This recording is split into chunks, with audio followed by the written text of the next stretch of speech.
Please let the record show that we have 6 trustees physically present, and this meeting has been duly called, and notice for this meeting has been duly posted for time and manner required by law.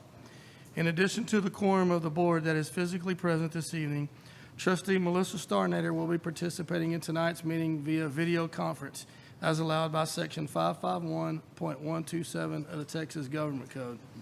Mr. Starnader's participation via video conference will include her ability to see and hear the meeting along with the ability of the trustees to see and hear her. The minutes for tonight's meeting will reflect Mr. Starnader's presence for all of the time she is able to participate fully via video conference. The minutes will reflect her absence during the portions of the meeting, if any, she is unable to fully participate via video conference. First item on our agenda would be our board workshop, which would be the budget workshop number 2. Mr. Calden. Thanks, sir. Good afternoon, board and Dr. Hollingsworth. It took me a minute to remember it's afternoon, not evening yet. But we're here for board budget workshop number 2 for the 22-23 school year. We are a little bit delayed from what our original budget schedule said we were going to be doing. We generally would have been doing this in May, but we were in the middle of legislative year expecting a little bit more news to be sharing with you today. And so it got delayed, but we'll do the best we can. If you remember back in February, we talked a little bit about our budget priorities. The general feedback that we got at the time was that Tier 1 needed to be replenished fund balance. That's where a majority of the comments came back at that point. At that time, Tier 2 and Tier 3 priorities, as they were presented back in February, really did not get a whole lot of comment from the board at that time, and they're really unchanged at this point. Some of those are placeholders. Generally speaking, the increase the budget for AC, roof replacements, and bell systems, a lot of those are Proposition C items, so that may not necessarily be anything that we're actively adding funds to next year's budget for, because a lot of that will be taken care of with Proposition C money. The increase of budget for the replacement of laptops to maintain a 1-to-1, that's more of a placeholder. As a district, we're preparing for that as a future item. There's still some ESSER 3 money. There's still some additional funds out there that we are utilizing through our budget process to maintain that 1-to-1 relationship. But don't want that to get lost. Don't want that to become a new item for 24-25 without us having looked at it before for 23-24. Tier 3, reducing the employees' cost for TRS healthcare. Really honest between us all, that's one of those that we would really love to do, but we don't have really good participation, so that's not one that would be generally felt by a majority of our employees as it relates to healthcare. We're generally in the 52-53% participation, so large increases in the employer contribution for health insurance monthly would not generally be felt by a majority of our employees. Again, Tier 1 priority going into next year is to start looking at replenishing the general fund balance. So after a couple of years of COVID disruptions, we planned for 22-23 to be closer to normal, to closer to 95 or more than 95% attendance rate. I'm here to tell you we didn't exactly achieve 95. So we're going to take a step back in our conservatism and a little bit closer to a little under 95, a little bit north of 94, but not quite 95 for next year. Because we want to make sure we are not overspending money that we're not actually going to earn. It is vitally important that we increase our student attendance. While, yes, it does directly impact funding on the back end, every day students are not here is that much more that our teachers are going to have to do instructionally to get those students caught up. So in an effort to best utilize our funds, we need to make sure our students are present. If ADA exceeds expectations for 23-4, the additional funds generated would go back into that replenishing of fund balance. We will have some items within the budget to try to help kickstart that replenishment of fund balance, but just so that we're all on the same page, if we do exceed our expectations for state revenue, my goal right now is to start putting that back into fund balance so we can rebuild that back to a minimum of 25% of operational expenditures in the 23-24 school year. Based on current law. So at the time that I was drafting this, I really thought this was going to be a gigantic slide that I could just throw away because, oh, well, things have changed. Well, things really haven't changed. So as of right now, we are building the 23-24 budget on current law. Nothing that the legislature is talking about, We are not looking at any of the things that the state has talked about, whether it's an increase to ADA basic allotment, whether it's a change from ADA funding to enrollment-based funding. None of that has been adopted by our legislature at this point, so we are not taking into account any of that into next year's budget. So our legislators went down with a $33 billion surplus, and at this point, zero has been allocated for additional public school funds, so that's what we're building a budget off of. I'm off my soapbox. And approximately how much in the rainy day fund right now? There's about 27 billion, so 60 billion total between rainy day fund and The surplus. The budget surplus for next year, which, before I go too far, it's ironic that we have a revenue cap of 2.5%, but they get to enjoy the riches of inflation of 7+%, which increased their sales tax take. Well, and right now, but I'll say one more thing about that, Yes, sir. because it's relevant, and those who are watching need to understand this. The main reason that the legislature is not providing funding right now is because there's such a push to get vouchers in. And so it's playing games by holding on to the funding that's available in order to force probably another special session to be able to get some form of voucher in. Everything you just said is correct. I would modify it a little bit by a minority push for 100%, yeah. as evidenced by the multiple bills that have not passed. So going into next year, we are looking at an ADA of about 10,548. Again, this is ADA, this is average daily attendance, this is not enrollment. So we do expect enrollment based on demographic estimates to be about 11,150 students. This 10,548 is roughly a 280 student ADA increase from the current year. We do expect student enrollment to increase about 350 for next year. We are dialing it back a little bit, again, based off that 94-95% attendance rate. 22-23, our attendance rate this year, the last PEAMS report that I got, I believe before submission, as they were cleaning up stuff, was 94.48% district-wide. And so that's kind of where we are leaning as it relates to ADA, a little bit less than 95, which is before COVID, that was our traditional average, was 95, 95.5, somewhere in that spread. So it is a little bit less than what we are used to, but that's what we're going to budget on going forward, so that we are not overexpending funds that we're not going to earn. We have added additional staff for next year to deal with increased students and expected enrollment. Within all of that, and additional staff and adjustments, and keeping market schedules for positions, that increase was about $2,250,000. We'll talk a little bit about teacher attrition. Yes, sir. Can you describe once again to the board the 2.5% cap, and just kind of give them a tutorial on that again? Absolutely. So the 2.5% cap that's in state law is off of property value revenue. So when we have property tax revenue, we are allowed to realize the increase in revenue from property taxes to the tune of 2.5% per year.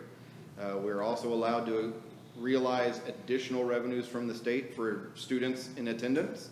But as your property values have grown more than 2.5%, know that additional revenue, if your property grew 10%, that additional 7.5% is not in the formula.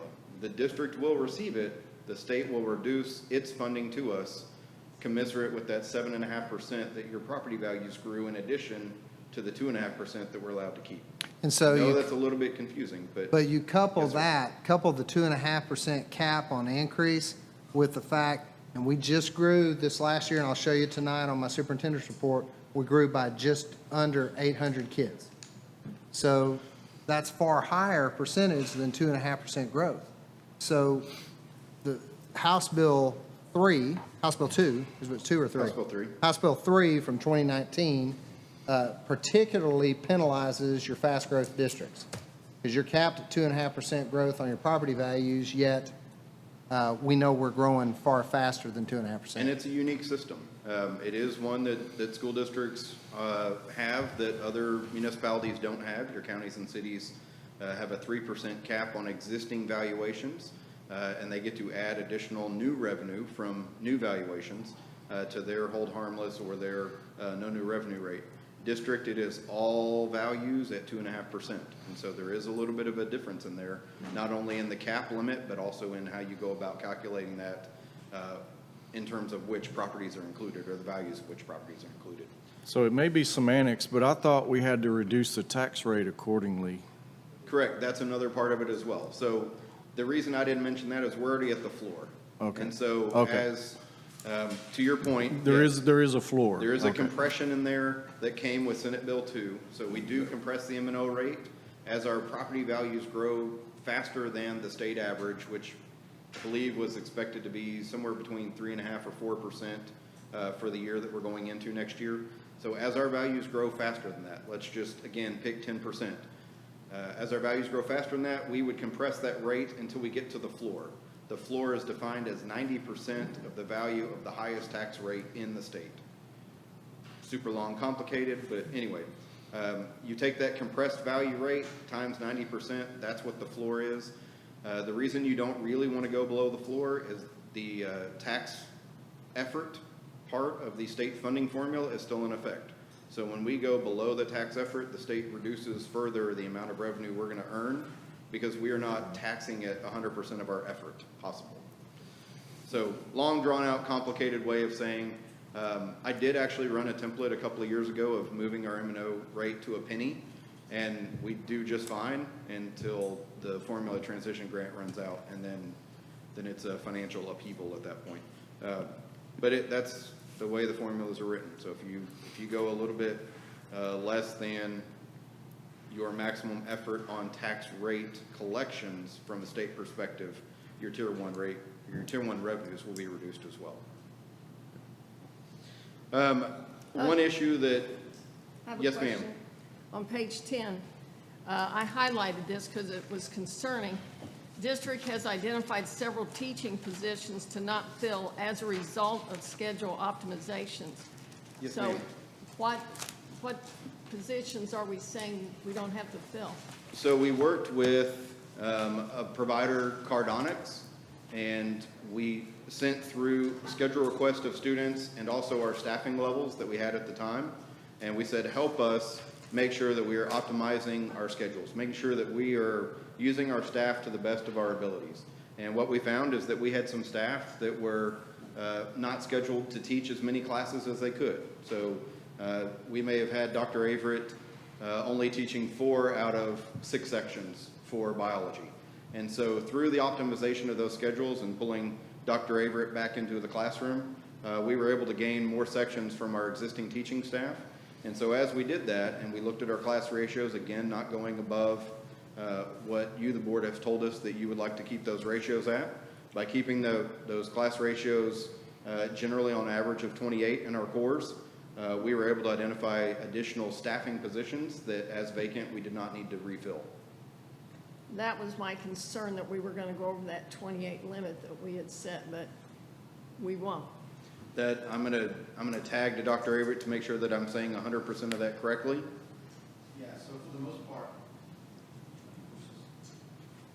most part, when you're looking at the master scheduling for the core, you know, we typically use 25 as the divisor. And so when we were able to look, we were able to see on our secondary campuses in particular, we had some pretty low numbers, like in the high teens. And so when we looked at the number of sections needed, so what Cardonics does is it tells us, these are the number of sections you need, and this is how many you're overstaffed. And so for every 6 sections, that's 1 personnel unit.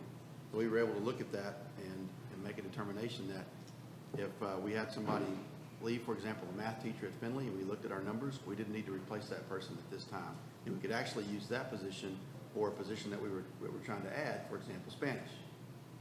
So that we also did some of those. So we not hire math, but hire the Spanish that we need because our Spanish program is growing at the junior high level. So in our numbers, we use that 25 as our magic number, and no, we're not over the 28. There's the only minor exception to that might be some of our advanced level, like our pre-AP classes. because we typically know that we may have some folks that sign up for those, and then after 6 weeks decide maybe that's not the course for them. And so we leave room in the on-level courses. So if we do have some folks that come out of those upper-level courses, we have room for those. But I will tell you, Mrs. Timmerman, and we've kind of clarified this with folks, 28 is not a hard cap in all cases that we're always going to hold to. Because, let me give you an example. As a high school principal, I know that when it comes to pre-AP basket weaving, if you've got a pre-AP basket weaving class, you can run a pre-AP basket weaving class up to 30 kids, because they're pre-AP, and those kids are, that's not hard to do, and it's not hard to teach a group of 30 kids in a pre-AP basket weaving class. However, on level Algebra 1, you've got to make sure you're well below 28. On level Algebra 1, you're going to want to run around 21, 20, 21 students to make sure that you're able to give them the attention they need. I'll give you an example we found through Cardonics, and I'm not going to call out the particular campus, but on one of our junior high campuses in Cardonics, we discovered that they were scheduling typically a coach, but a teacher coach in every lunch period for lunch duty. And it was 6 sections dedicated on this campus for lunch duty. Now, 6 section, you and I know, is a teacher. And we can't afford that. We did that in 1998. We did it all the time because we had the luxury to be able to do that and the flexibility in our, but that's the kind of thing that Cardonics has helped. And this wasn't people doing anything wrong. They weren't trying to hide the ball. It's just Cardonics helped us discover that, and we're able to fix that, and we're able to put an entire teaching unit back into, play in terms of money, which, as you can see, we're trying to find every bit of money we can. So, And I'll just go back to, so for example, at, let's say Findlay Junior High, for example, for English Language Arts, that's a core class. Every kid's got to have it. The highest class average is 24.75 for 7th grade advanced ELAR. The other courses are in the low 20s. So very manageable numbers for that course. So that's an example of what Cardonics lets us do that. I was talking about math a second ago. So looking at math, we do have a high number in advanced 6th grade, but we know some of those kids are going to come out. So that's around 30. Everything else is no more than 23. So we have room in the other classes because we know we're going to need a little room in those classes. Because that's how you build that schedule. So. Yes, ma'am. One area of a little bit of concern or consternation for the district and across the state is with the shrinking number of teachers. So we know that teacher workforce is contracting as the number of students are growing, and thus the need for teachers is growing. This is just from what TEA has been doing to show the teacher attrition rate.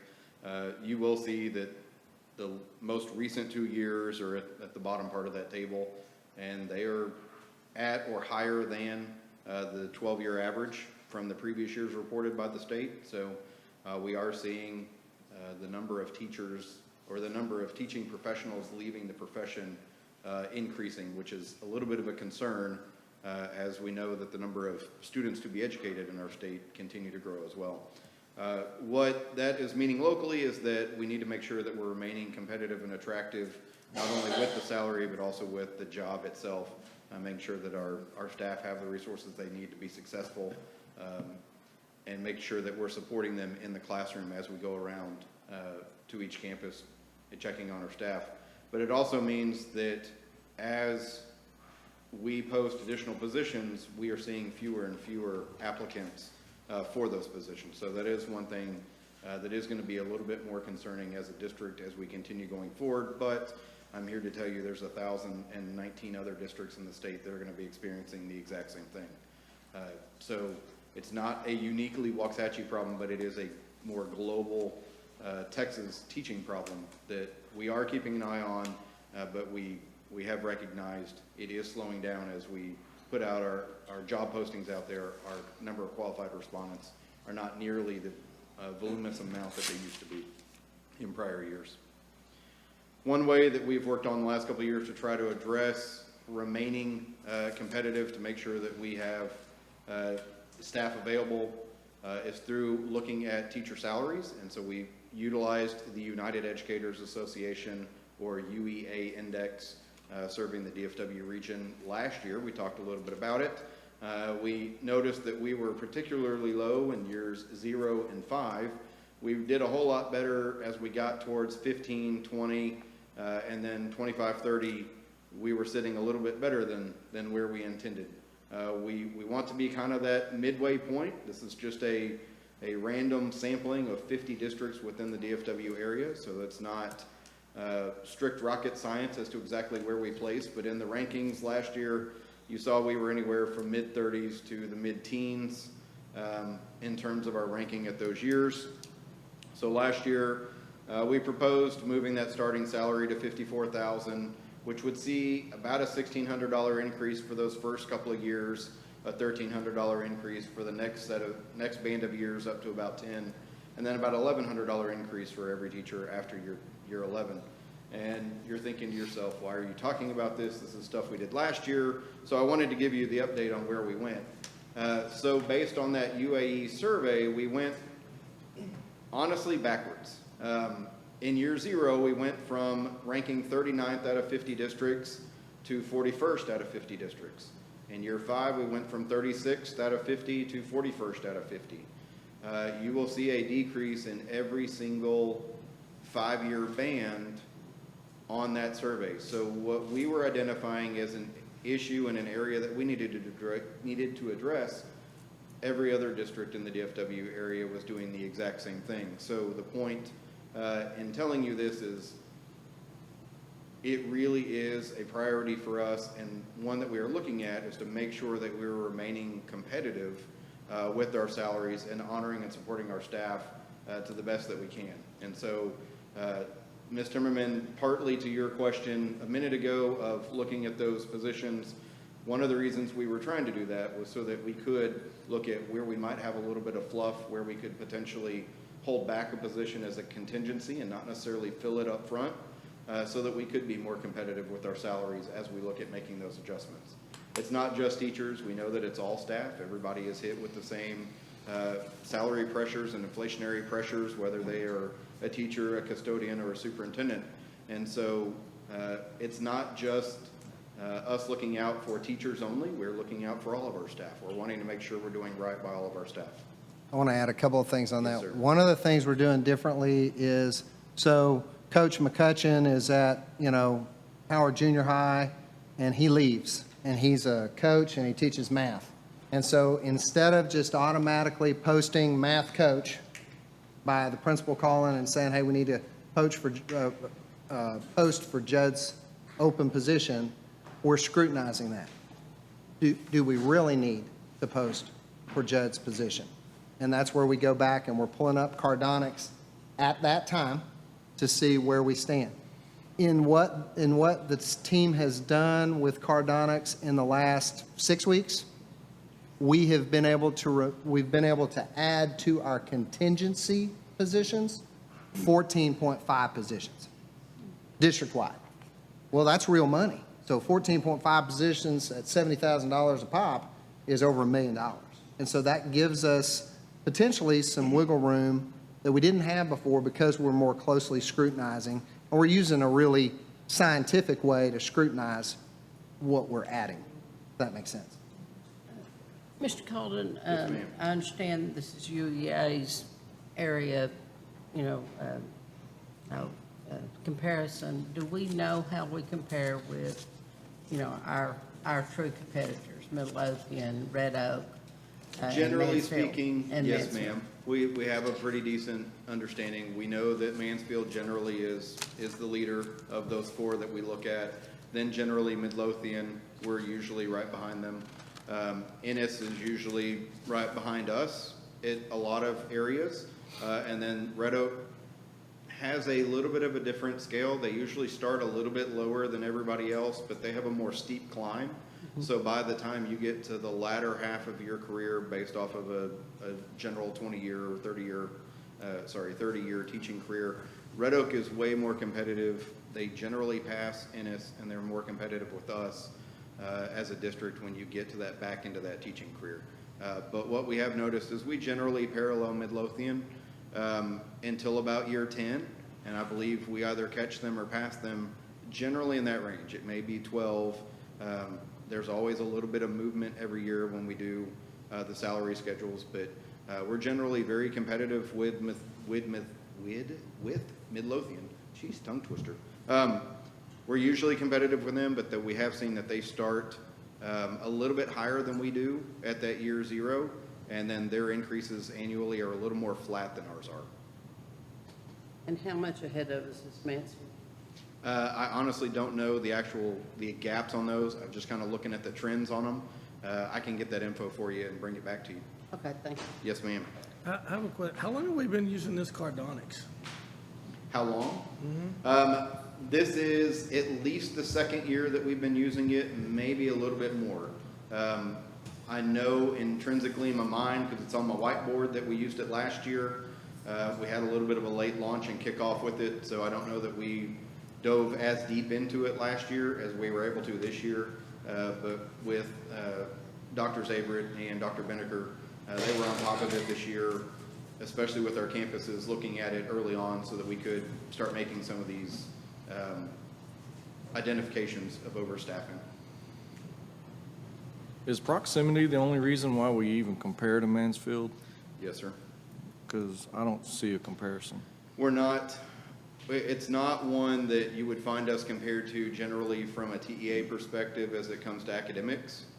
You may get thrown in there periodically, but its general proximity and its size is really about the only thing that would put us in the same ballpark as them. But I do want to point out this UEA listing, John, is not, I mean, it's not just the big boys. This includes Weatherford, Alvarado, Capel, right? outlying burgs. It's not just the big metroplex, so. It is I kinda just don't want to get too focused in on Mansfield. I mean, because, there are 5 high schools, 40 elementaries probably. Yes, sir. It's proximity. I get that. Well, the only reason I mention Mansfield is because that seems to be where some of our teachers leave to go to because of salary. Yes, ma'am. We do. We tend to lose some there. We tend to lose some to even other surrounding districts. But what we've also seen in the last couple of years is 1 year removed, we have a decent number of them applying to come back as well. So while we know salary is not everything, we know that it is for some people a driving thing. With, I guess, pun intended, with gas at $3.29 a gallon, driving to Mansfield and back every day is going to eat into that increase significantly. But we do the best we can when we know people are leaving for money reasons. We try to have the counsel. We try to discuss as best we can, but to be quite honest, that is not always successful in having people relook at it. There's so many other factors. Classroom size, work environment, cost of living. There's many, many different factors other than just what the base salary is. Yes, sir. And that realistically is why we're trying to, as a district, take a holistic view at it. You board have been very good at reviewing and approving additional phonics curricular. You've been good at looking at and approving a lot of other requests that our teachers have been putting forward that time has been spent in looking at them and making sure they're of quality. But to give our teachers additional resources so that they can utilize those in the classrooms, because we know it isn't all just about money. We do know that money is the thing that catches people's eyes on the front end, but I truly believe that's why we see staff leave and we see some of that same staff apply to come back shortly thereafter, because it is pretty good here in Waxahachie ISD. I have a comment. Yes, ma'am. The 41, when I was looking at that, I thought, okay, there's schools like us. But you're saying that we're even compared to smaller districts, so that makes that 41 look pretty bad. Yes, ma'am, it can be. And I just wanted to make sure that this wasn't just Dallas and Fort Worth or Tarrant and Dallas counties. It does include those outlying burgs. And so it is something that we need to Yeah. continually, watch.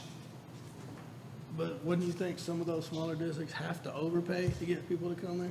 In some cases, that's true. Yeah. So just for comparison, Ms. Timmerman, Midlothian, our nearest peer, is at 37 on that same scale, where we're sitting at 41 at year zero. So it does include some big players, it does include some smaller players, but our most immediate peer is sitting right down there with us in the upper 30s, lower 40s. Well, and I would also posit that you probably will see that a lot of your fast growth districts are tending toward the bottom two because of all the things we talked about 10 minutes ago. Can you get us the list of those districts that are on that list? Yes, sir. That would be helpful. I will print that for you here shortly. So kind of working through where we are this year for the budget, looking at available funds of about 4.7 million. So some of that is 2.5 million additional state funds and from student growth and property values, and then about 2.5 due to reduced expenditures and or additional local revenues. So we talked last time about our rate of return on our investments is significantly higher than it has been in years past. So we do anticipate going from about 300,000 of investment revenue to about 1.3 million. So just to kind of give you an idea of where that 2 million is coming from with increased local revenues, that's the big player in the game. And when I talk about reduced expenditures, I generally budget every year health insurance at 100% because open enrollment period goes through the middle of August. And we are posting and adopting a budget within 2 weeks or so of the end of open enrollment. So I don't ever really know what participation in health insurance is going to be, so I budget at 100%, but I know full well that it's never going to be 100% in the district. So there will be some expenditure savings that we can reallocate from 100% health insurance at that point. So that's kind of where that 2.2 million is coming from. We talked a little bit about 2.2 million to be used for new positions and stipend adjustments. We know we're going to need to address additional funds, specifically in transportation and in maintenance, as inflation has not been kind to either one of those departments. We do anticipate some of the maintenance expenditures that they would normally do, capital outlays wise, to be taken up by Proposition C, campus maintenance expenditures. So that will help their budget stretch a little bit further. There's not an offset for transportation as fuel continues to rise or stay higher than we would like for it to be. That 300,000 will kind of help cushion the blow from additional fuel expenses. We're currently looking at a 2% payroll increase for all staff. Anticipate that to be about 1.8 million, which leaves me a little cushion of about 400,000 of remaining funds. I know 2% is not a lot when we're talking about a staff increase, but in this scenario, 400,000 remaining does not really yield itself to a whole lot more than about a 2%, maybe 2.25%, but that doesn't leave, as a district, much flexibility going forward for unexpected items that would come through next year. So this is kind of the current status of where we are with the budget. I do hope the legislature will convene again in a special session and give us some more clarity as we go into next school year, but this is kind of what we're living off of right now because it's current law. Mr. Calden, the 2% that you're talking about, is that of the midpoint, or is that going to be That would be actual 2% for your that salary? right now is of current salary. That is not of a midpoint. That's not of any scale. That is a called-in estimate of knowing what our payroll expenditures are right now times 0.02. Okay. So there would be some refinement on that. That may go up and down just a little bit. That's kind of the rough guesstimate at this point. Okay. So within that, looking at a couple of different options. Yes, ma'am. Two comments. One, it is disappointing that it's only 2%, but I certainly understand why, Yes, ma'am. especially after all that cap talk, anyway. But I am real happy that it says for all staff, we're not leaving out anybody. Yes, ma'am. So while this is not really germane to your comment, I agree with you. I don't believe 2% is in line with where it should be, but unfortunately, that's the reality of a 2.5% funding cap. So with that, a couple of things that we're looking at. Option one would be, again, as we just discussed with Ms. Kriegel and Ms. Timmerman, a 2% for all staff. This would be roughly a $1,000 increase for the teachers, librarian, counselor, nurse schedule at the zero experience, and it would look somewhere closer to $1,400 for those at year 30. This would improve our standing in the salary comparative for that teacher scale with a gigantic asterisk next to it that I reserve the right for every other district to change theirs, so it may not actually improve our standing just like it did last year. This would also be the most costly method of these three options. Option two would be a $1,000 increase for all teachers, librarians, counselors, nurses, and something a little bit less than roughly 1.5% for all other staff. What this would generally equate to is about 1.4% for that year 30 teacher. So this would, when you talk about just a flat dollar amount, you can see where it's 2% for the first year teacher, and it's about 1.5 or a little bit less than 1.5 as you get further down that teacher scale. Not overly desirable because your year 30s don't feel like they were as honored and supported as your year zeros, but fiscally it would cost less than option one. Then option three, I put it on there because we're covering all bases, would be a $1,500 increase for the required scale, the teachers, librarians, counselors, nurses, and then no increase for all other staff. This would be tremendously negative and detrimental to all of our non-teaching staff, but in the interest of being fair and going over all the options, I felt it was necessary to put that on there if that was our desire to focus on teachers. On that last rundown, I had about $400,000 remaining that we could look at doing something with. A couple of options just for you to consider. Option one, we could start addressing with Proposition D's failure in the May election, we could start looking at addressing alternative ideas for athletics. One would be to start renovating the weight room over at Lumpkin Stadium. Estimated project cost would be about $500,000, and that would be a new rubberized floor and new weight equipment over at Lumpkins. So this would not, the idea of Proposition D with the $20 million was to stop the busing back and forth and for them to have their own facility on campus. This would not do that. This would only take the existing weight room at Lumpkins that they're currently utilizing and just upgrade the facility to not have a standard concrete floor within mats. It would be a actual rubberized floor that is designed for weightlifting that would protect the weights a little bit better. Option two would be simply to put the $400,000 into fund balance, again, to build our cash reserves and provide us some financial flexibility from a cash flow perspective going forward.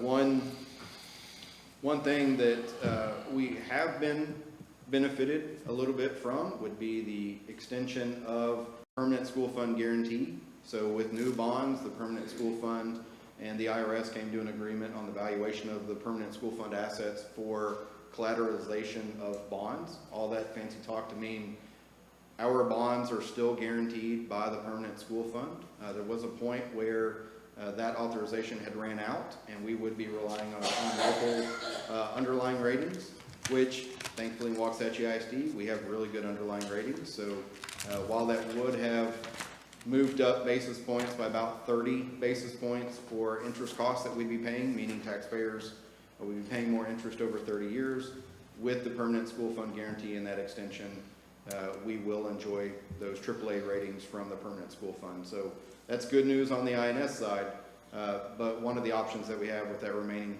estimated budget for next year is we could continue putting that in the M&O to continue that good financial health.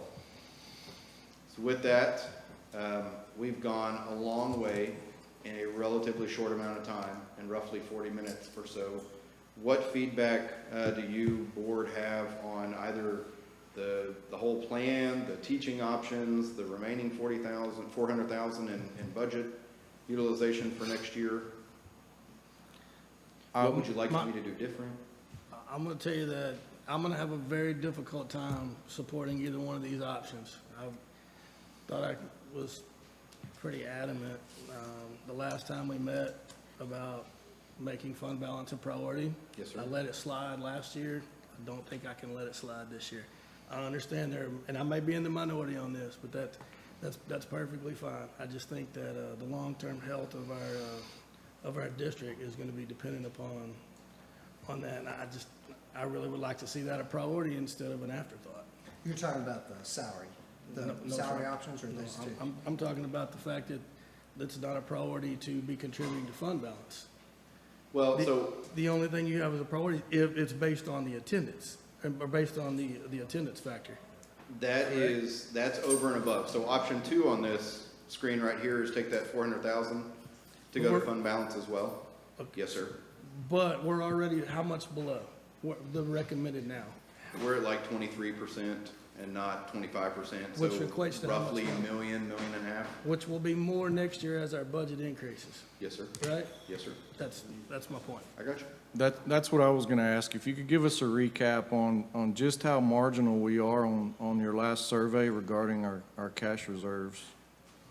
So cash reserves as related to Fund the balance. expectation from TEA. TEA's general expectation is 90 days, which is going to be about 25% of annual expenditures. Fund balance right now, I believe it's 27. So we're a little bit shy, about $1 million to $1.5 million shy. To President Autry's point, with next year's budget, that'll be closer to $2 million shy of meeting that expectation. So that's kind of our general range right now, is about $1.5 million below getting back to that 25% marker. And I would tend to agree with Mr. Autry. I think, let me say this. I want to give teachers raises. I want to do the phonics program. I want to do the Coleman lights. I want to do all that. But I think we need to treat fund balance like tithing. It's got to be the first out of the box. And I think we've got to get back. I mean, we said it was number one. Let's make it number one. Yes, sir. And I'm on the same page. I just don't think I can support anything less than $1 million back. A commitment of $1 million, like previously stated, we let it go last year. We understood the circumstances. And I think we can always hang our hat on some other circumstance. And we have to show our commitment. That has to be like a tithe. It has to be the first, in my opinion. I'm not saying we have to make it all up in 1 year, but we can't keep going backwards. Even with a commitment of 400,000, we're still going backwards. Yes, sir. So we're not gaining anything. We got to gain some ground. Okay. And I'm not saying it all has to be done in 1 year. It doesn't have to be done in 2 years. But we got to gain some ground. Yes, sir. Okay. One thing, the legislature has approved, very, very little, but they have approved the safety plan. And from what I understand, we should get little, over $1 million from that. Will we be able to offset maybe some of our expenses that we're already using for the safety plan with, what we use for how we Yes, fund ma'am. our safety out of the general fund instead of that? Would that help? It would help. I haven't seen the reports that would indicate near $1 million. I have seen it's 15,000 a campus and like 23 more cents per ADA than they're currently providing. I understand it's $100 per student, and that's where I'm getting the $1 million. Oh, I haven't seen that one. Okay. I believe it's already approved. Okay. At the Mr. conference I Alderson, went do to you this know? week, But I believe it's, I just did the math, it's a little over $1 Okay. million. at the conference I went to this Plus week, the they said it was, 15,000. they said it went from $9.78 to $10 per student and 15,000 on a campus. Okay. So, I'll double check that, but I I believe there is. absolutely will too, but access. yes, the answer to your question is the same regardless of what the actual dollar amount is. Yes, that would be additional funds that could go and help offset some of the security things we're already doing. unless they have specific strings. If they have specific strings, they'll have to fulfill those strings, which may be additional spending. So if they say there has to be a two-way radio in every classroom, I'm just making this up, and there's not currently one, then we would have to go get a two-way radio in every classroom. Then the remainder could go to offset security expenditures. Well, my question is whether or not our Marshall Plan will meet their required, what they're requiring, because, It's my understanding that it will. okay, very good then. Will that in of itself cause us to lose our superior rating if we don't get that back up to the 25%? It is not in and of itself the only thing that would cause us to be downgraded on the first report or bond rating, but absence a plan to improve it, absent a plan to strengthen that, yes, that would lead to a downgrade on either the first rating of superior or our superior debt rating, if you will. It's not labeled superior, but that's what our rating is at this One point. of the things that we have not factored into the numbers you've seen here is the 14 and a half positions. Those are positions that really, if we're able to hold, that's real money that we could access to be another piece that you're not seeing right here. The 14.5%, the 14 and a half positions, as I said, equates to a little over $1 million. So that's a piece that we might be able to tap into. Let's say that, it's probably not realistic that we're able to keep from hiring all 14 and a half. But let's say we hit 12 of them. Well, that's money we could absolutely earmark and say, in September, hey, we did not spend that money. We could potentially funnel that over into fund balance. True? True. And I understand that mode of thinking, but it doesn't make fund balance a priority. That's, Yeah, I think we were kind of the same narrative last year. It's almost like we'll do it if we can. And I want it to be first, personally. Now, I'm just one vote, and I get that, and I acknowledge that you're under a lot of pressure with I the would not budget. want your job. And, but if we're saying it's first, it's got to be first. Yes, sir. I'll make one comment on option one. When Prop D did not pass in the last bond, I know I personally commented to a few people who were involved heavily in that program, we wouldn't forget them. And I don't want this to come across as we're forgetting them either. But based on the meeting that I had this week, there's some other options that are being discussed to help raise some funds for this type of stuff. So I just wanted to state that so they know we're not just discarding this and putting it to the side. We're just prioritizing, but there is some other legitimate options out there to get stuff like this completed too. If I was hearing what I heard correct in the meeting this week. Anyone else? Yes. And I agree with the fund balance, but after touring the weight room, I really think it's a safety issue to get that done. With the floor and the way it's coming up and it's uneven, I really think it needs to be done. But like Judd said, I don't want people to think we're forgetting about that situation. We know what it is. But I think there are other options to get that money, if I heard the same thing that you did. Anyone else? Yes, someone else, Dr. Hollings? Sir. Did you have something else? Yes, sir. I just wanted to, I did want to get a feel from y'all in terms of, we included in tonight's consent agenda, and you just need to know that. We added, and you've got an updated agenda. We included in there money for that flooring, that rubberized flooring as kind of very step one to fix that weight room. And so that's money that's obviously spent not out of the budget we're talking about next year's, but out of this year's budget. And so I just want to, full disclosure to y'all, if you want to tap the brakes on anything on Lumpkin's weight room, then obviously you'll need to make a motion that excludes that last item. So just want to make sure y'all were aware of that. So, Mr. President, I apologize for interrupting, but as we go and are further drafting this budget, I have a general perspective from Mr. Rogers and Mr. Autry on fund balance being the initial priority before we do the rest. But to not get to a point where we are posting and at the last minute not doing something that the board would like, I would kind of like some more feedback from the remainder of the board as to proceed with fund balance as priority A and then everything else as we get there, or do something else first and get to fund balance when we can, because I want to be respectful of your time and give you the information that you need, but that Titanic does not shift on August 6th before an August 7th meeting. To me, the financial health of the district is paramount. Okay. The way that we've been able to do certain things is because people before us took care of those dollars. And it's our turn to, in my opinion, make sure that we do that accordingly here.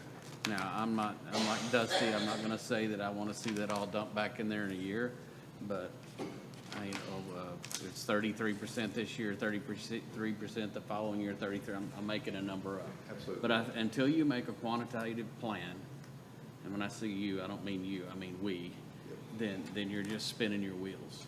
Okay. And I'll bring this all the time, in a business room, in a board meeting, the financial health of the entity would be the first thing you took care of, because everything else follows suit with it. If you do it before, you're just eating your dessert before you eat your dinner. And it's as simple as that, in my opinion. Mr. Starnader, can you hear us?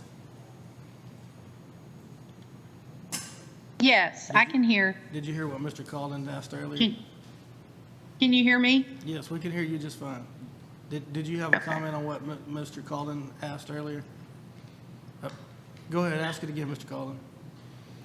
I'm sorry. My question was, we've talked a little bit about. Okay, thank you.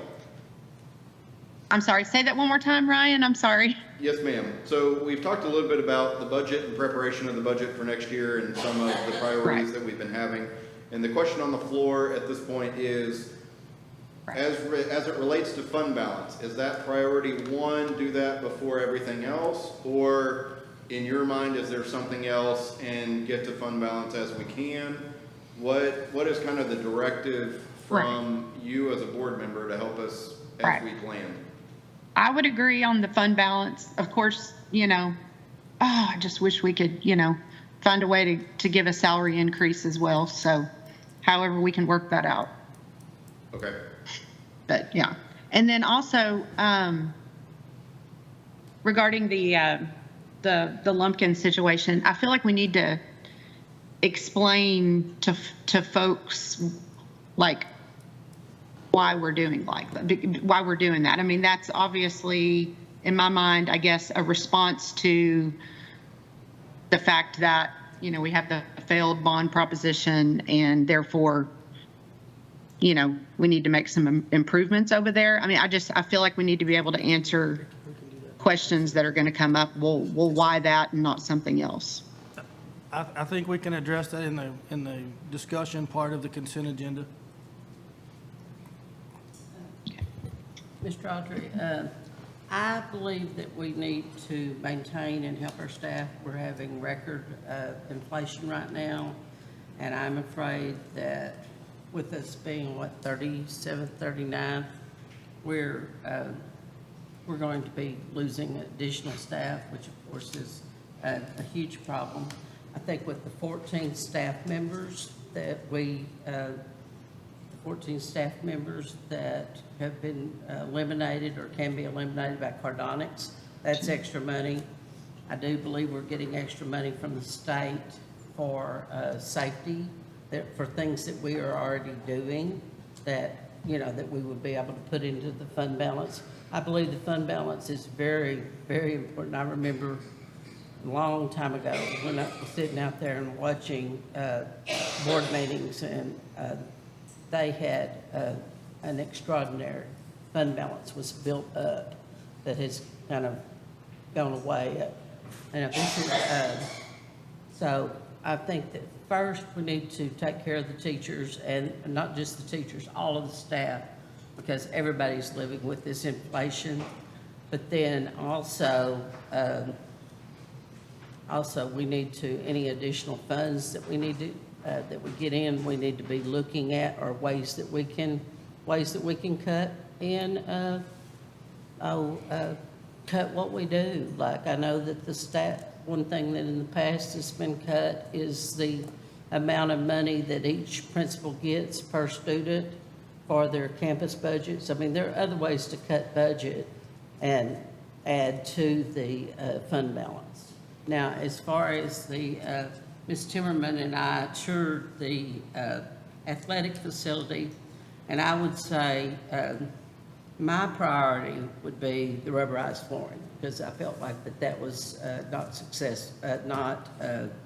safe. I mean, because it's coming up, and, I mean, you see where it's dangerous. Now, you know, maybe in the future, get the weights also, but the flooring is a danger issue. But maybe, hopefully, Mr. McCullough mentioned, hopefully there can be some fundraising or something that maybe can help with that. Did you hear from all seven? I believe I have a good idea. I'm sorry. One more comment.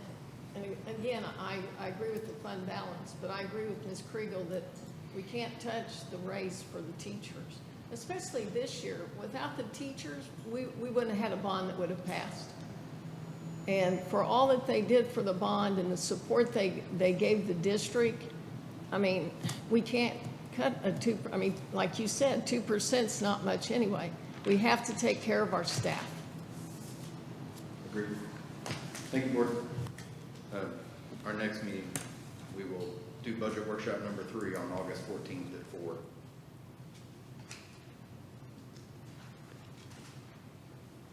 Okay. At this time, the board will go into closed session according to section 551.001 et sec of the Texas Government Code. It is now 4:57.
Now 6:12, we're going to reconvene back into open session.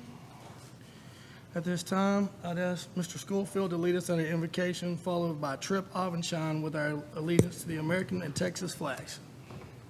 Shall we pray? Father, thank you for the opportunity that you give us to live in a country where we can have an education system accessible to all. Please help us to use our positions to further the community and benefit the little ones that come behind us. In your holy name we pray. Amen.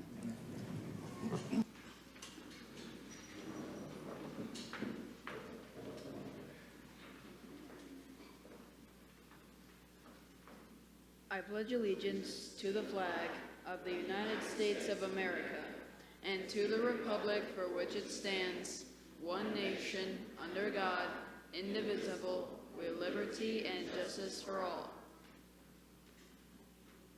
Honor the Texas flag. I pledge allegiance to thee, Texas, one state, under God, one and indivisible.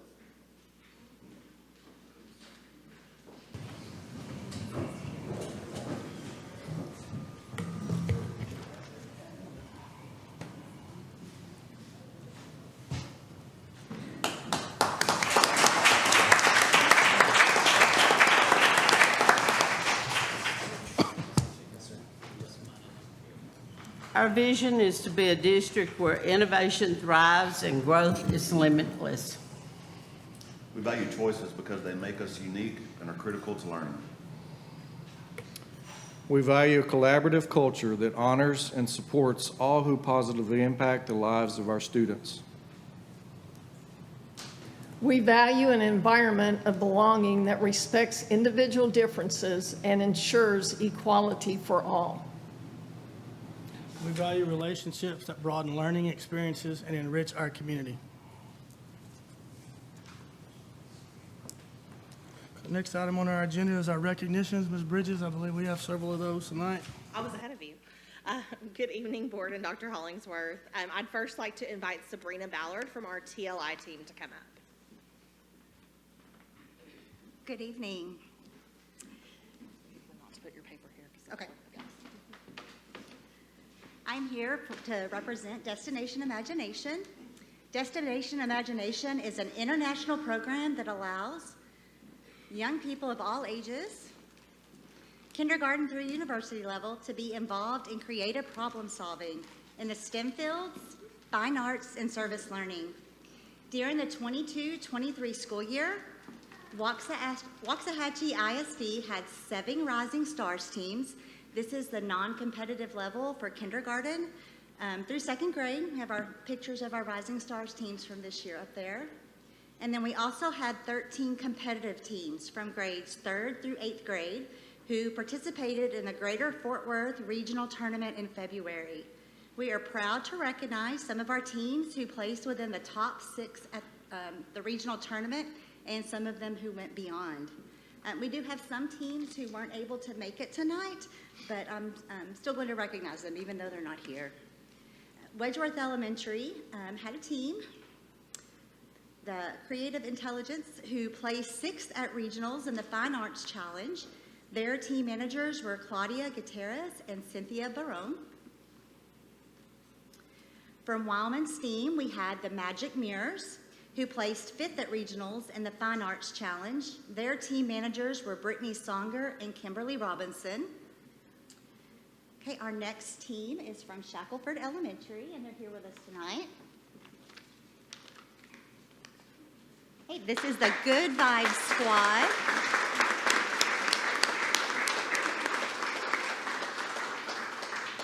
Hey, the Good Vibes Squad. They placed 5th at regionals in the Service Learning Challenge, and their team manager is Amy McCluskey.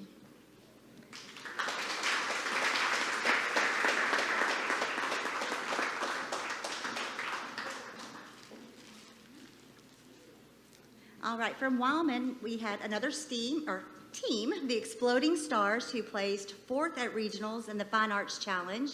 They also had the highest instant challenge score in their track at the tournament. Their team managers were Haley Osborne and Tiffany Rodriguez.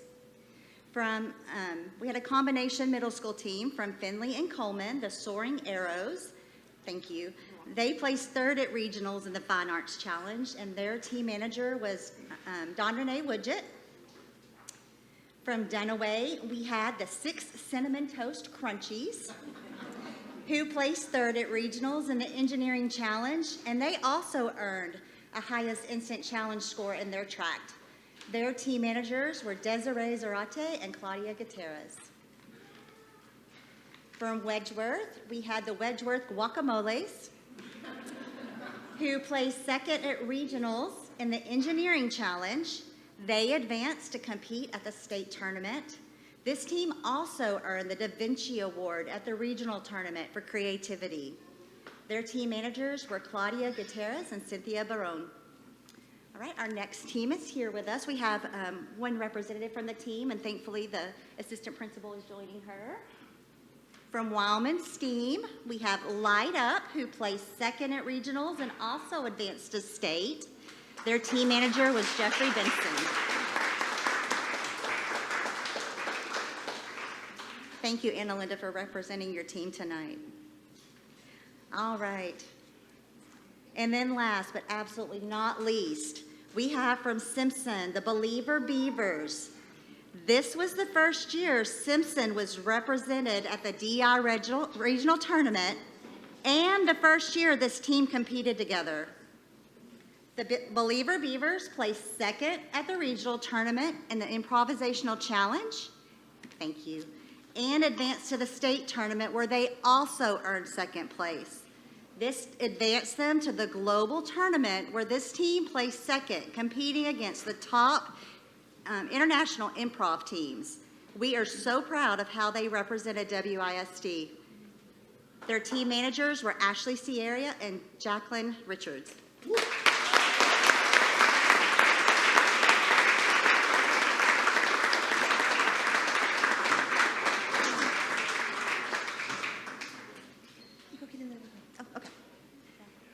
Let Miss Ballard get in there.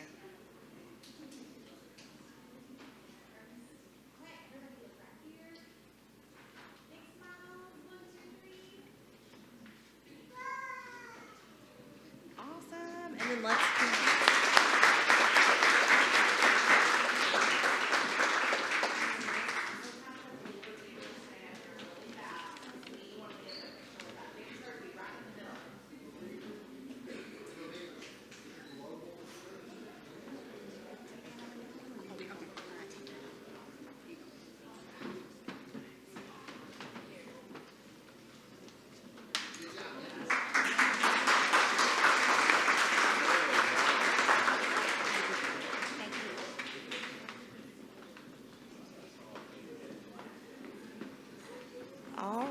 board, next I'd like to invite Sean Cagle to come up.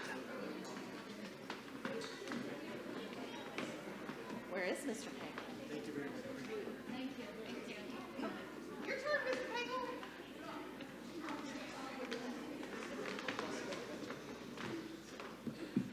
Good evening, board. Dr. Hollingsworth. I have the distinct honor to recognize some of our wonderful fine arts students tonight. First of all, I'd like to thank the board and Dr. Hollingsworth and the cabinet for all of the continued steadfast support of the fine arts, because were it not for that, we wouldn't have the success that you're going to see tonight. So first of all, I'd like to ask our one-act play. This is their 8th appearance at the state contest in the last 14 years of state contests. So doing quite well. And that includes 2 first runner-up results. So this isn't the whole cast, but those are the ones that we could have here tonight. We really appreciate them being here. Also, directors Andy Reynolds, Ryan Mulliken, and Paula Myers. Congratulations, y'all.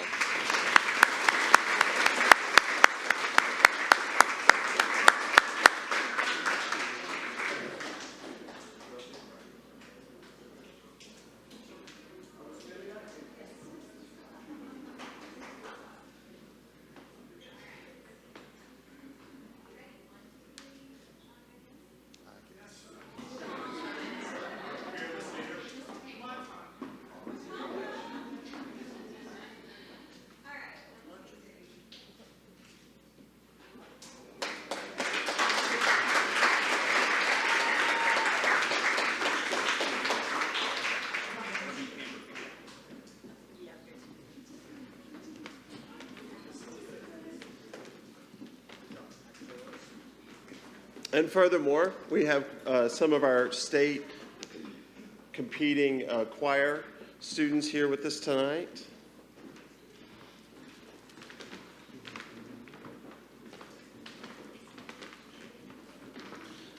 So Mrs. Forehand, she's been with us for 3 years and had state qualifiers all 3 years. Even though one of those years was virtual, they still did qualify.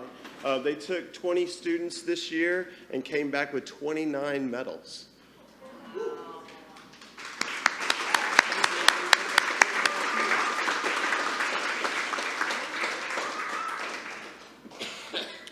Thank y'all so much for all that you do.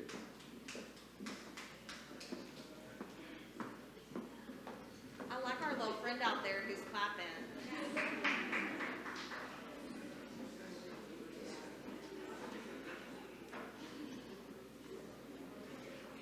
Is it a little too wide, Amy? Okay.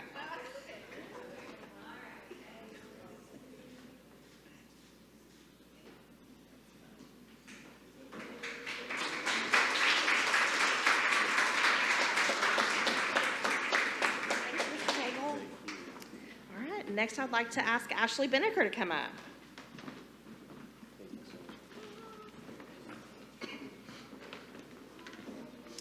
Good evening, Board and Dr. Hollingsworth. It is my privilege to honor and recognize one of our culinary students, Dynasty Suggs. This year, she competed at the state high school barbecue competition and received first place in the beans category in the state. And if you're curious, I've already asked her for the recipe. She's not willing to give it up, so she might sell it to you, but no, she's good. So congratulations, Dynasty.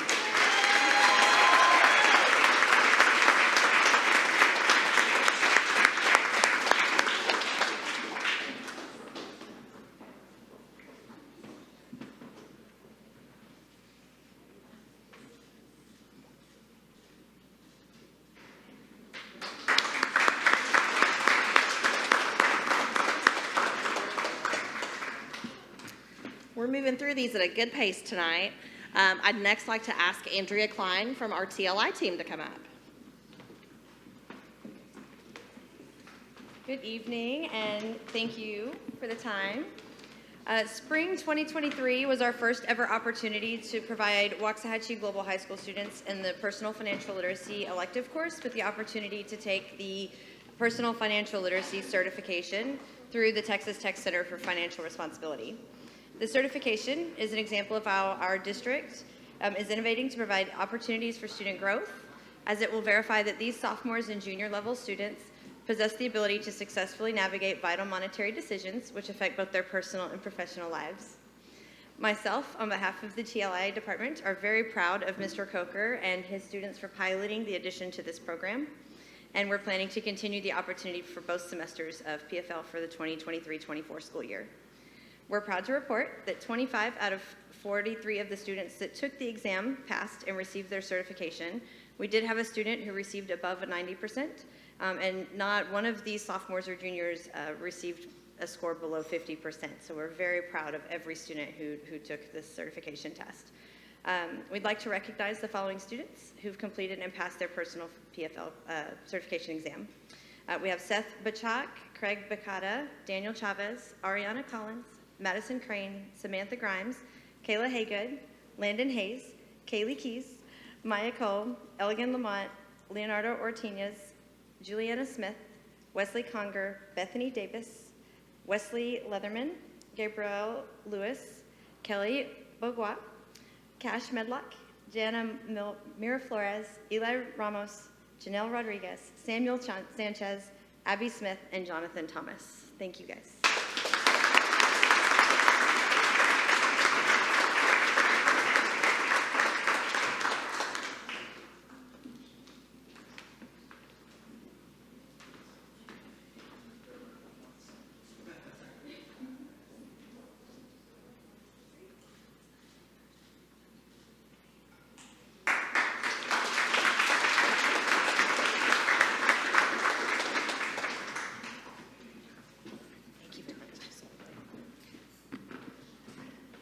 You beat me to the introduction.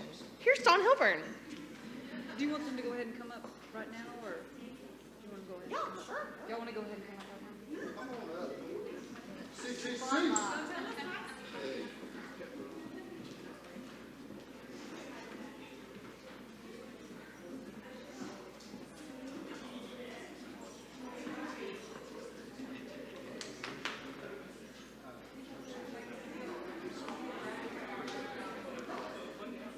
Good evening, Board and Dr. Hollingsworth. I wanted to take a moment and recognize our amazing CTCs. You know, this year, we always have a great testing year, but this year was one of the absolute best.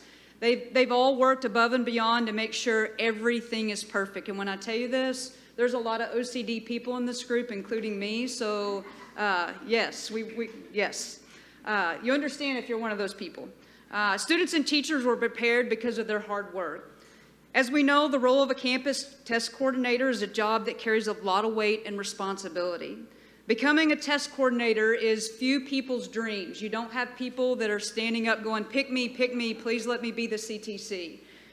Most of these people, in fact, who are in charge of testing were either appointed, it's kind of one of those voluntold things, or they inherit the job because someone left.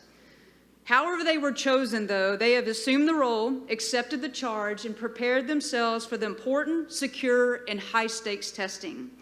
There's a lot to learn, to keep up with, prepare for throughout the testing season, and these are just a few of the things. They have to keep up with the many rules and mandates. They must maintain confidentiality, test integrity, and test security.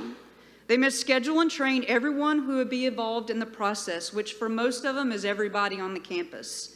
They must create a campus plan on test days, make sure all the materials are distributed to the correct student, ensure that students with accommodations receive their appropriate supports, assign and train test administrators, monitors, reliefs, and maybe get subs for special groups. And most importantly, they ensure that students feel comfortable and prepared to do their absolute best without any added pressure. Throughout the testing window, they're having to come up with solutions for unseen problems, including but not limited to absences for both students and staff, create emergency accommodations, we've had a few of those this year, troubleshoot tech issues along with our amazing tech team, plan for the student who comes in late or gets sick during testing, all while remaining calm and poised under pressure. After testing, they had the thankless responsibility of addressing, investigating, and resolving testing violations, which, despite of their great efforts, typically always happens. And most of them, well, actually all of them, are doing this on top of their regular assistant principal duties. I want to recognize and appreciate the tireless efforts of our amazing CTCs and commend them on a job well done.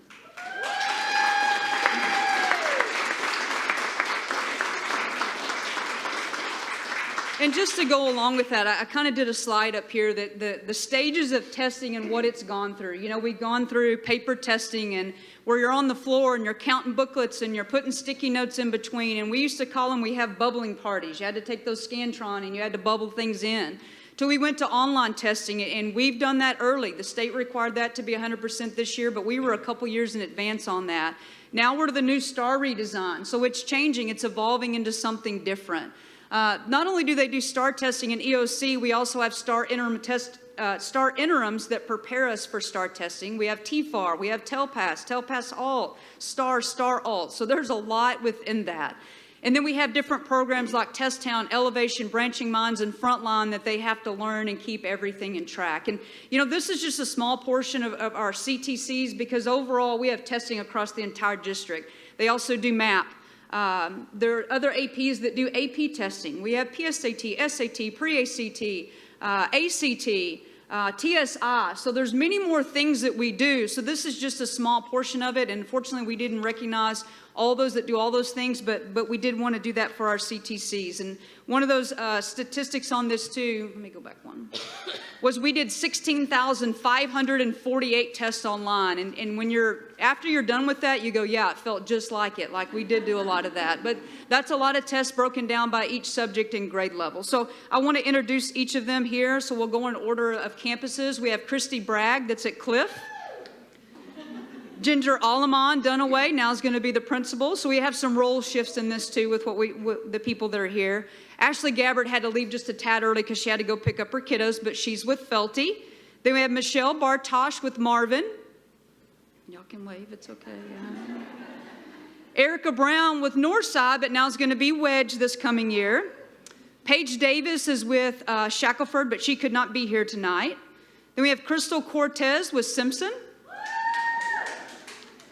Laura Thompson at Wedgeworth, and then she's moving on. She's going to go over to Dunaway with Miss Alamon next year. Jessica Nelson with Wildman. Then we have Lisa Minton with Coleman. Jenny McLemore with Finley. Karina White, Howard. Jerry Lozier is at Global, and he couldn't be with us tonight. Stephanie Reapers at WHS. Erica Scott's with High School of Choice. And I couldn't do it without my amazing assistant that we kind of tag team Connie Worker.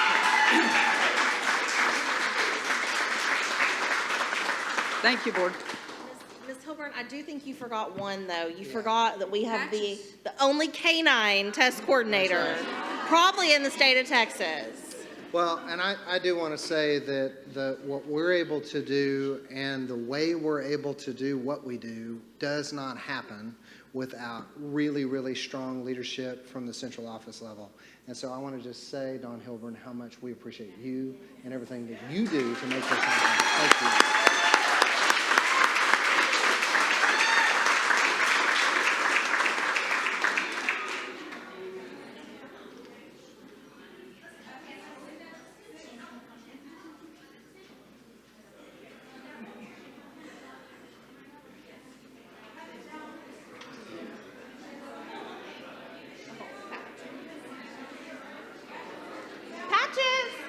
Patches, look here.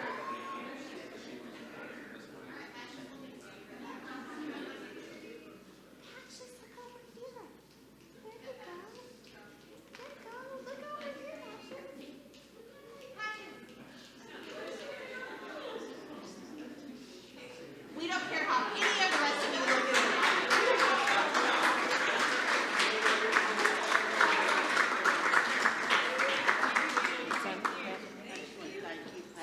when Patches is in the room, no one else matters. So thank you, Board and Dr. Hollingsworth.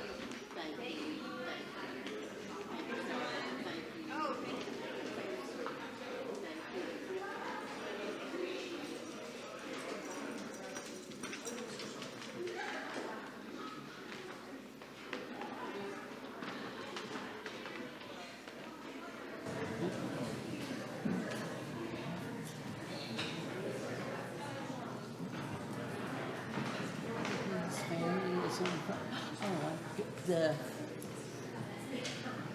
know that.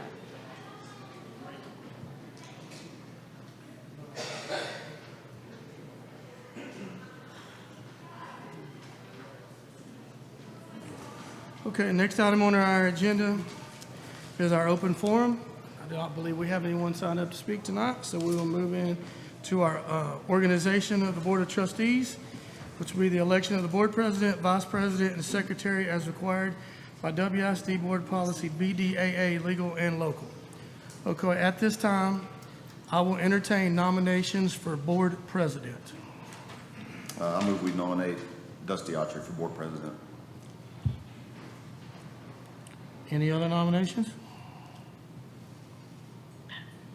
Seeing none. I have one. Can you hear me? Yes, I can. Okay, no, Kim Kriegel is interested, so I will nominate her.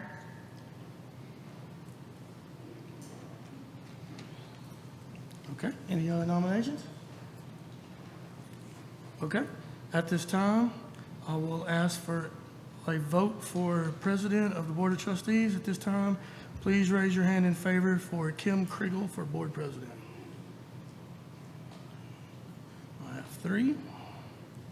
And now I will entertain the vote for Dusty Autry as Board President. Please raise your hand. Okay. The vote being 4-3, as myself, Mr. Autry, will be president. I'll do a motion here all at one here in just a moment. Next, I'll entertain nominations for Vice President. I'd like to nominate Judd McCutcheon. Okay. And I'd like to nominate Melissa Starnader. Any other nominations?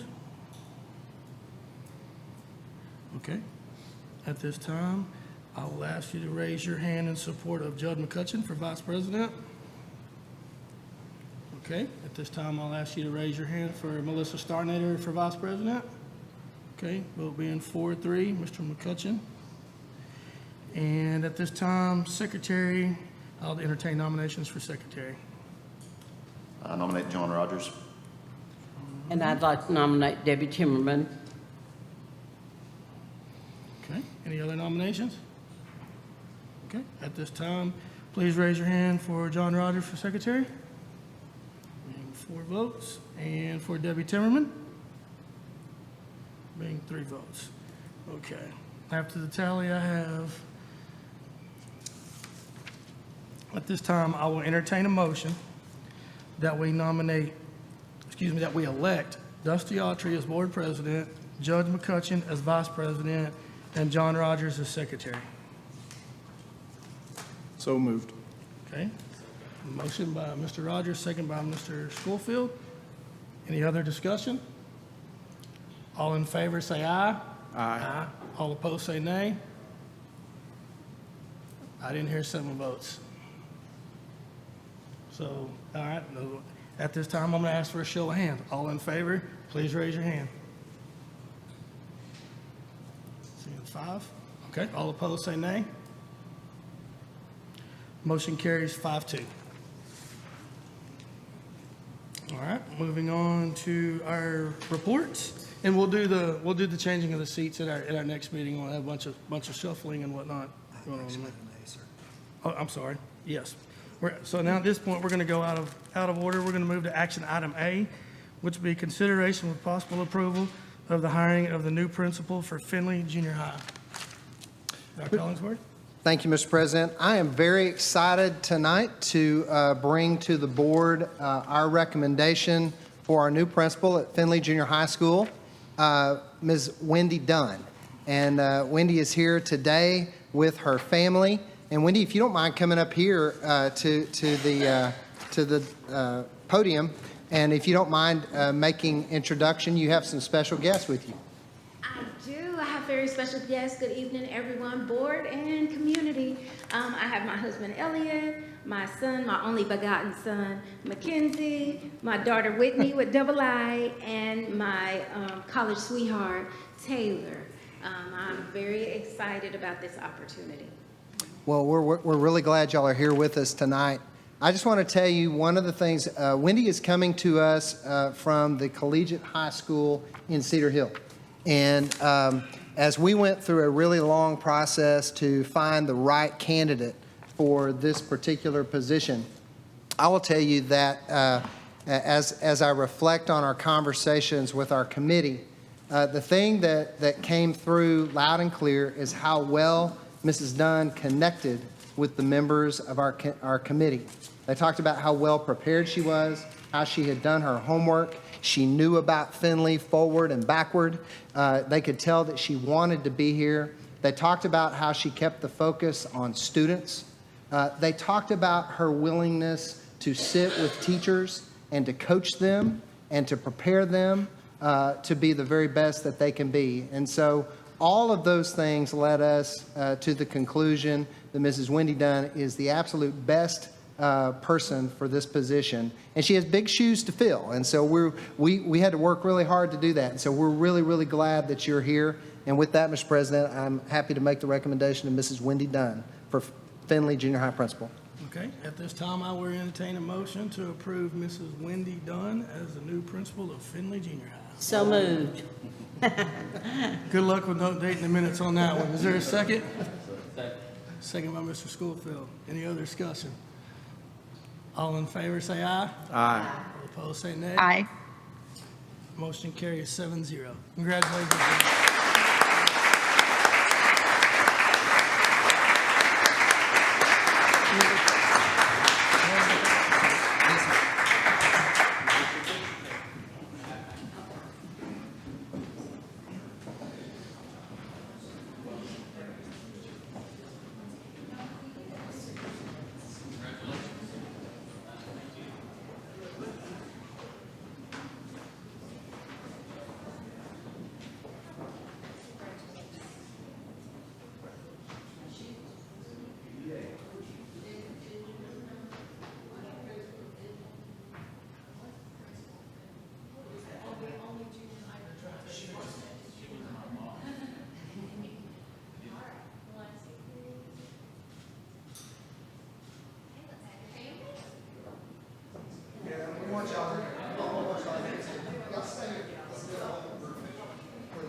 Okay, at this time, we're going to move into our report section of the agenda, which will be our superintendent's report. Dr. Hollingsworth? Oh, here we go. Thank you, Mr. President. As I do each month, I want to bring to you our end of the year. This time, we ended May, our monthly enrollment and our average daily attendance. And I can't see because Ms. Starnader's box is there. Can we move her over to the left-hand side? And I can give you all our numbers for the end of the school year. Thank you. Sorry, Ms. Starnader. We're moving you around. There we go. We ended the school year with 10,851 young people. And our average daily attendance was 95.23% at the end of the school year in May. I will tell you that, I don't know if you remember, but we ended with 10,134 at the end of the school year last year. So that is an increase of well over 700 kids in one school year. That is no shock to anybody on this dais. Y'all are all very, very well aware of our growth, and that's demonstrative of that. Well, my thing is not playing along. Can you advance? There we go. I shared with y'all last month the information regarding our balanced scorecard. I want to let you know that with our 4 priorities of student growth, honoring and supporting staff, community and stakeholder relationships, and financial integrity, we did meet at the end of May and this last week with Dr. Greg Gibson, putting together our cascading scorecards for our campuses and our departments. And just kind of revisit that, what that is we take that district scorecard and now we're personalizing those on the departmental level and also at the campus level. And I wanted to share a couple of examples that came up during the work that we did together as a team. I was having a conversation with Mrs. Heimbuck about special services and how they will cascade the scorecard to the special services department.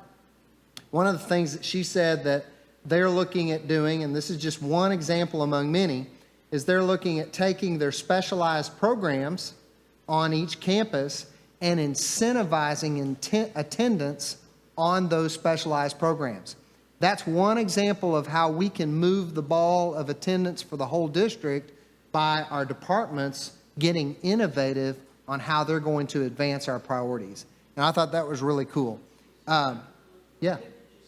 That was Ms. Heimbuck. That was Ms. Heimbuck, and working on, how special ed can support what we're doing. Another example that was brought up by one of our campus principals is, y'all know that I do campus rounds in the spring and then in the fall, where I go out and I listen to our staff and get feedback from them.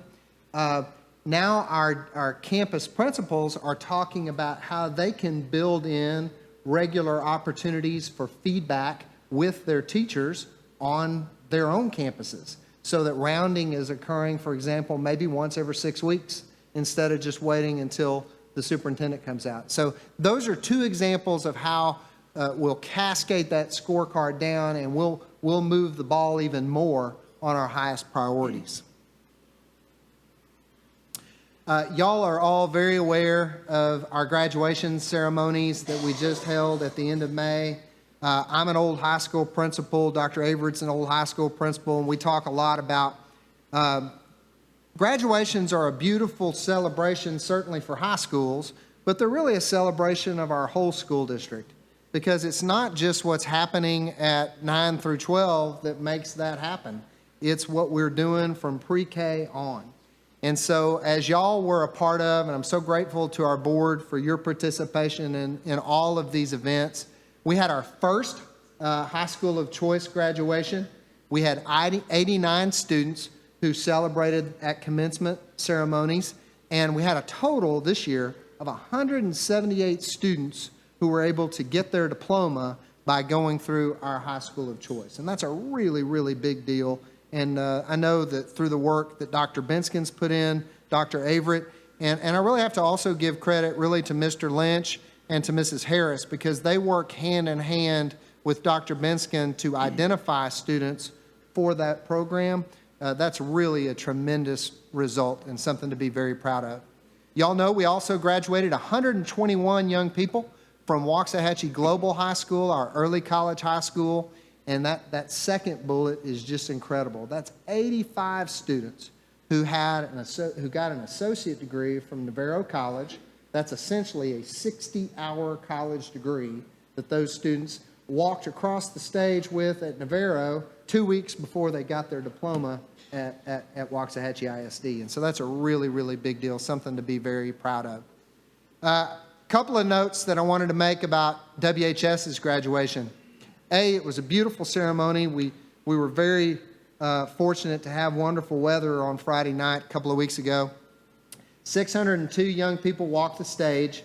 Mr. Autry and I were commenting during the ceremony about how full the stadium is.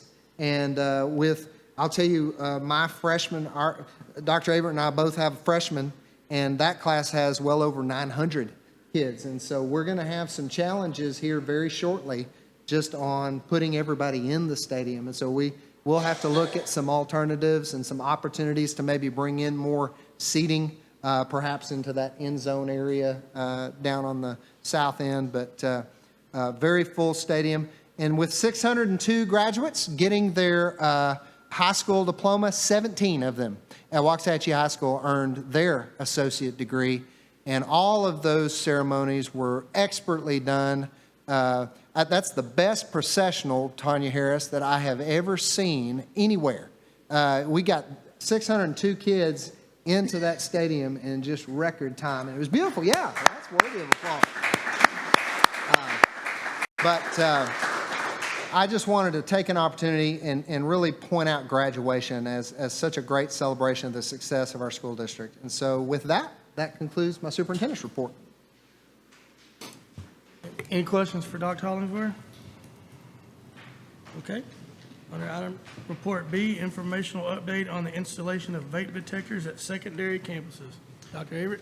Yes, sir. President Autry and Board and Dr. Hollingsworth, I wanted to give you an update on where we are on this. Several months ago, you guys helped us and let us invest in this tool that we have on our secondary campuses. Waxahachie ISD is not special as far as this is concerned. This is a problem that is a nationwide problem. When we talk to our peers and other districts around us, this is something that they're combating. Cigarettes are out the window. This is what the issue is now. So we're struggling with it too. Early this spring, as I said, you guys authorized the purchase and installation of vape detectors and the cameras that accompany them for restrooms on secondary campuses. We've installed those at WHS, Coleman, Findlay, and Howard. Global High School and High School of Choice will also receive them in the near future. The detection devices are tied to a dashboard that is accessible via the administrator's desktop, laptop, or mobile device. What these detectors detect is air quality in the restroom. That is the area that we have found to be the most prevalent place where these are used. Obviously, a more private area where students would go. So when these vape, when that vape goes off, it notifies, it changes the air quality in the restroom. It activates a sensor, and that sends a signal to the dashboard where principals can monitor that, and they get a notice. I did want to tell you, so at WHS, we've had 24 of those devices installed. At Coleman, we've had 8. Findlay, 4. and Howard 14. You can tell by the number, there's more bathrooms at different campuses. We've had several catches. In fact, during our training, Mr. Zant and his team noticed a spike in one of the restrooms, and they were able to get up from the training and go, and yes, they were able to, the word catch, I don't want to say catch because, I mean, it's not like we're trying to catch people doing things wrong. What we're trying to do is keep them from doing it in the first place. But they were able to use them, and they used it very effectively. So from Mr. Zant, we asked a little feedback, very effective and easy to use. I like you can pull up the detectors on my phone and makes them easy to monitor during transitions and lunches, as well as morning and afternoon arrival and dismissal. User-friendly, cameras are on point. At every restroom where there's a vape detector, right outside the entrance of the restroom there's a camera. And as soon as that detector goes off, the camera starts recording. And so in the event that the administrator can't respond immediately, they can go back and look at that camera footage, and it's time-stamped, and we know who came in and out of there, and they can start their investigation there. And also, this is reported by Rusty East, they noted slightly less restroom traffic after it became aware of the students became known on campus, hey, wait a minute, they can detect this now. Also from Rusty East, we've caught several students vaping, including vapes that contain THC. As the word has gotten out, we've seen a very significant decrease in the number of vape incidents. So again, you know, even with like our drug testing policy, with our vape detectors, we're not trying to catch kids and get them in trouble. This is about providing an incentive, letting folks know that we have a way to monitor this, and we're going to encourage you not to do this on our campuses. And I'll take any questions that you have. Well, first, I want to thank you for getting this done, because I know that it involved a lot of different moving parts, so that was great. Have it done by the end of school. I do have a question. Global, is there going to be, Yeah, they're coming there too. We authorized, we had 50 detectors right off the bat. That's what we purchased. And so we started with WHS and our 3 gyms. Okay, I just noticed that was Yeah. the only secondary campus. Right. And then we also, initially, we did not have high school of choice on there because it is their practice to do metal detector sweep and somewhat of a search when students enter. However, we also do have high school of choice kids that don't necessarily go through that process. And after talking to Dr. Benskin, we have decided that, yes, we do need to go ahead and put those in place there too. Okay. Well, I really appreciate it. I think that'll help deter. So there's a few people I need to also thank, and I appreciate you mentioned that, Mrs. Kriegel. Our technology department and our maintenance department, with Joe Daniel and his team, and Andy Reeves and his team had a huge part in making sure this gets done. And they're my point people that I talk to regularly about this. So they did a great job. Yes, ma'am. Do the kids realize they're there? Well, it's not inconspicuous. I mean, the detector is right there, and you can see it, and it looks like a smoke detector. And so I believe so. I believe they're figuring it out. And have any of them tried to dismantle them yet? No, sir. We have not had anybody that, to my knowledge, has tried to, like in an airplane, alter the. But isn't there, I mean, there's something, if it's tampered with, they get a notification as well? Exactly. Yeah.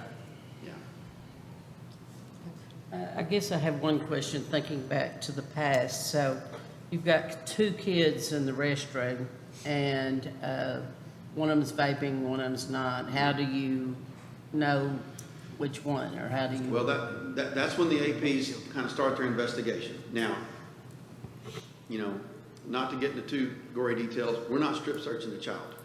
Okay. And we also are aware that sometimes people can put places in places we're not going to look. Yeah. So, and that is true. However, our administrators are pretty good at getting the truth out of people. You know, and they're pretty good. They usually have pretty good relationships with kids, and typically once they get them alone and get to talking to them, they're going to come clean most of the time.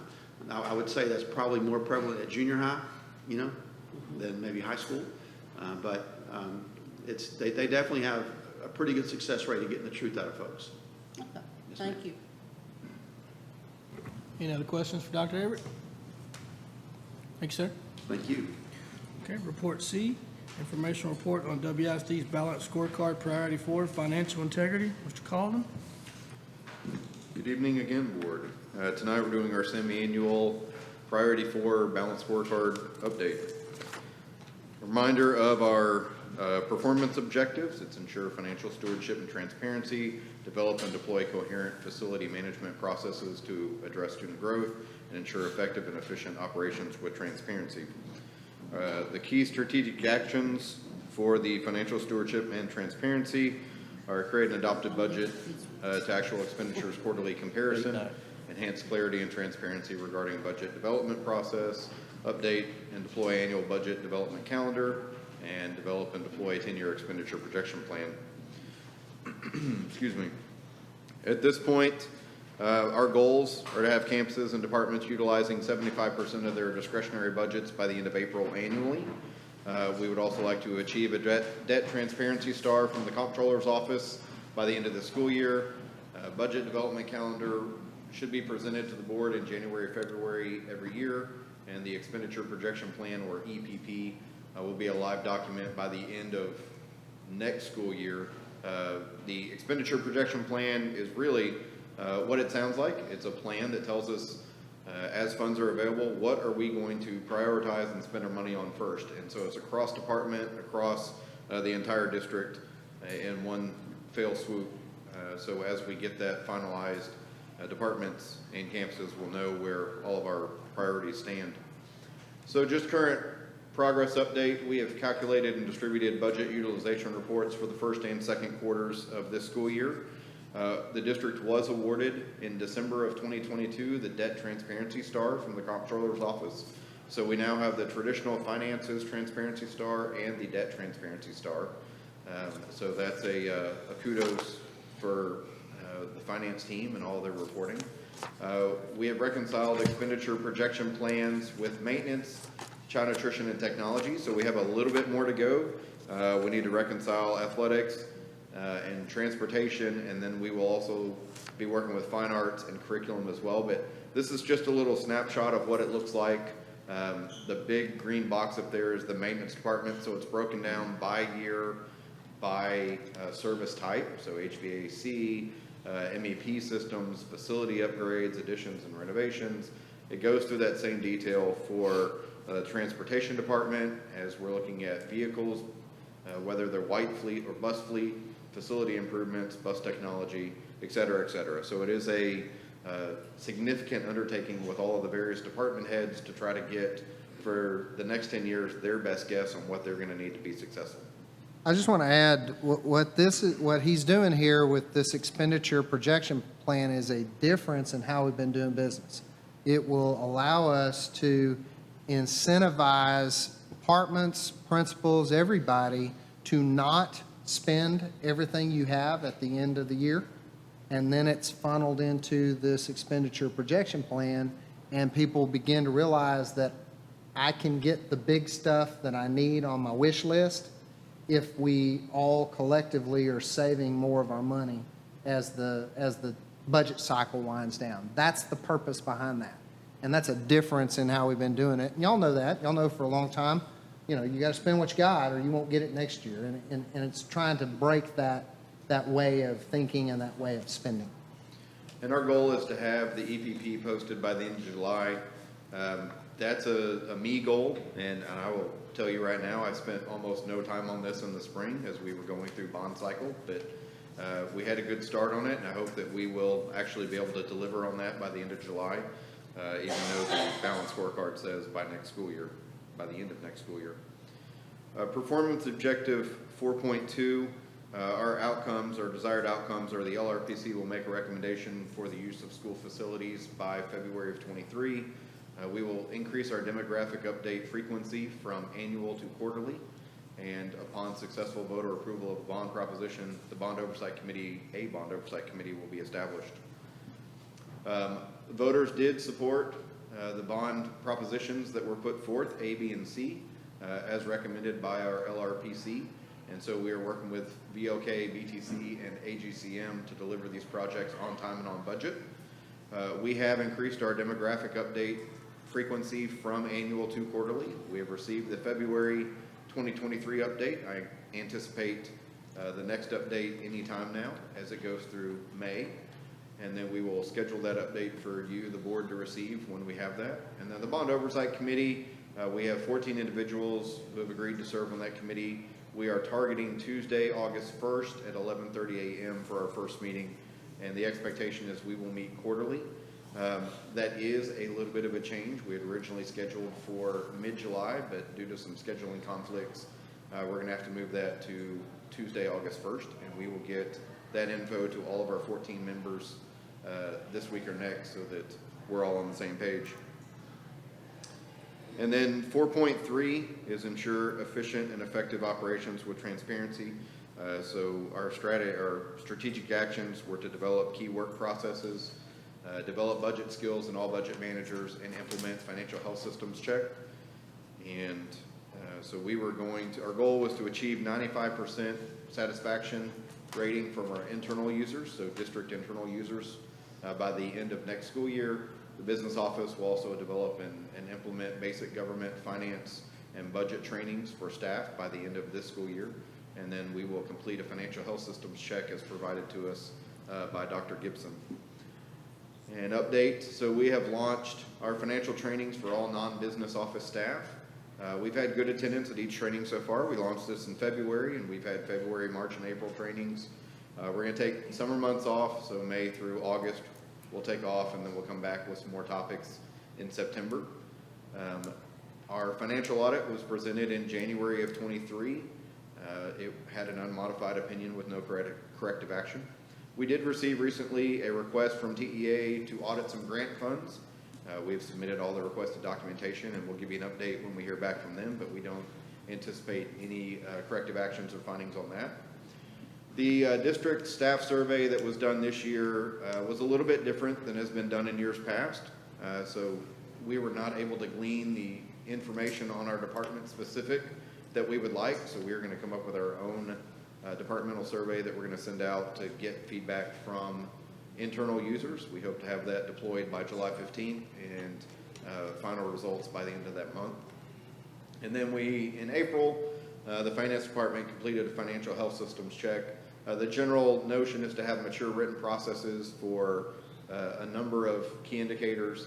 And as a district, we have some of these as mature written processes, but we do not have all of them. So we do know that we have some steps to go to make sure that we are following good financial health systems analysis. So we will get working on those to develop a better written process for those procedures going forward. And if you would like to see that checklist, let me know. We're happy to share it. We'll be happy. With that, our next Priority 4 scheduled update will most likely be in December of next year. And next month, you will get the triennial security audit update. Any questions on the balanced scorecard? Questions for Mr. Calden? Okay, thank you very much, sir. Thank you, Board. All right, moving on to item D, our information report from Kathy Rodrigue on the appeal of the Waxahachie ISD property value study.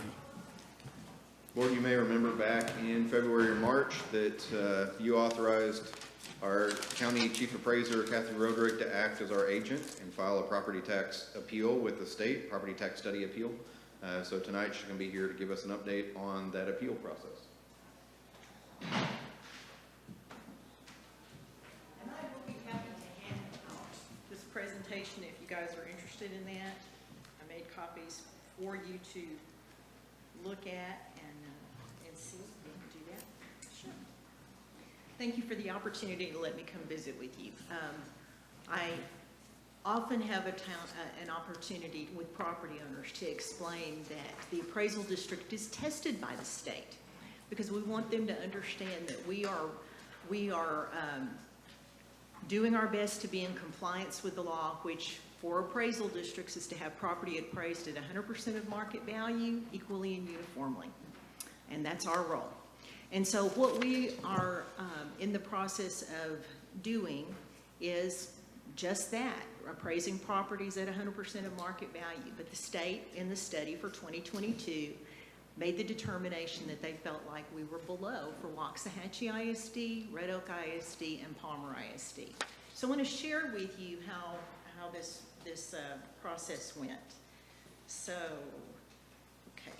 So, let's see.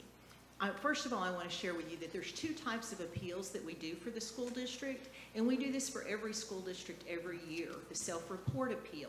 What the self-report appeal does is it allows us to take a look at where the property was certified and then adjust for any changes that may have occurred in the roll. And in this year, if you'll remember, this 2022 was the first year where people could opt to prorate their homestead in place for January, not being January 1 owners. In other words, as soon as you move in, you can have your homestead applied. So there's a significant impact to that. One of the things that we do is we do that self-report appeal every year to adjust for decisions that the ARB made after certification. And our goal in that is to try and reduce the value for the school district to what it should be, not where it was at certification. In other words, to get you the best chance to have more state aid. Okay, that's the translation of that. There's also a property value study appeal. The property value study only occurs every other year as long as the appraisal district is in compliance on that school district. Well, this year we fell out of compliance. We did not gain the local value assignment. And I want to walk you through what that means. So normally, I've never had to appeal Waxahachie ISD before, but this year we did. So I'm going to move forward and explain that to you. Okay, so this is what you see in front of you now is the 2022 self-report appeal. So when we originally submitted the roll to the to the state, they had the value in there at $8.8 billion on the total value, and then after deductions for all types of exemptions and special valuations, that brought that down to $7.2 billion. And when in this appeal, we were successful in lowering that value to just over $7 billion. So that's a difference of $142 million that we were able to get that decreased. I don't know that this is true. Ryan's a better person to respond to this about what that means to you in terms of dollars. But years ago, every $1 million that we were able to get it reduced, that might mean as much as $20,000 back in the school district's coffers. I don't know what that means for Waxahachie, but that was an older rule of thumb. Okay, I want to move on to the property value study itself.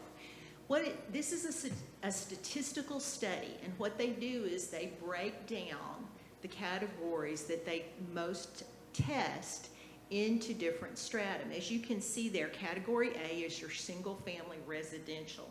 And I want to take you back to this screen for just a moment. Your category A makes up 59.44% of the value in your district. Residential property, okay? So they break that down into 4 different stratas. It's 2, 3, 4, and 5. You'll also see category B, which is your multifamily. You'll see category E, which is the rural residential property. Category F is your, F1 is your commercial real estate. L1 is your business personal property. As you can see, those are all broken down into different strata. And I'm going to point you down toward the bottom arrow, because what this showed, and it's a little vague to see, is that the local test value, the sum of the appraisal district's value was $7.193 billion. The state said that our value should have been $7.669 for the Waxahachie ISD, but we get a margin of error of 5%. This is a statistical study. So that margin of error of 5% is compared against what the state said we should have been at. So the state lower limit is at 7.256, and we came short of that by $92 million. 92 million, okay? So I want to share some things with you. As you look at this, over on the far side of the slide, the last comment that I make there, even if every other category we had been at 100% on, that would have only made it to a 59.8 million, 59.5 million. And that's because this is so heavily weighted on the percentage that's in residential, okay? And as you can look at the strata, the third tier of A, the fourth tier of A, and the fifth tier of A are all over 90%. The one that really gets us is that lower area, and those are the properties that are in the range from $167,000 in this year's study up to $270,000. I call that the affordability market. That's where people will go in and they will find a piece of property. Investors love these properties, and investors this year have paid more and more for those properties. I have a house that's 1,200 square foot that's 2 doors down from me. Somebody paid $250,000 for that, and now we're working on it. So that's the kind of market that we're looking at, and it's dynamically changing, okay? And so those are the properties that we have got to focus on really watching where they're changing. But we looked at everything in category A that we could possibly appeal. We just had no room because there were sales that were used that we were low on. But I want to show you some examples of that we did appeal, okay? So I want to move on to this. This is the first one. This is the property. This property was not listed until May the 20th, and the listing indicated that it had freshly painted interior, new carpet, new lighting throughout, and new granite countertops, new stainless steel stove, microwave, dishwasher, and updated baths with granite countertops. It was sold in 22 days, okay? This property wasn't even listed until May 20th. It's very likely that all of those changes could have happened after our January 1 appraisal date because this is the information that was in the listing. The state said, nope, we disagree with you. That should stay in the study because updates are typical for property. It doesn't matter when they're done, even though our appraisal date is January 1. So this was the kind of response that we were hitting up against on this. There's some more examples in there, but let me go on to the next page here, because here's another one. This first one here, this is a new build. In 2020, we had a value of $230 on it. In 2021, we had a value of $377 on it.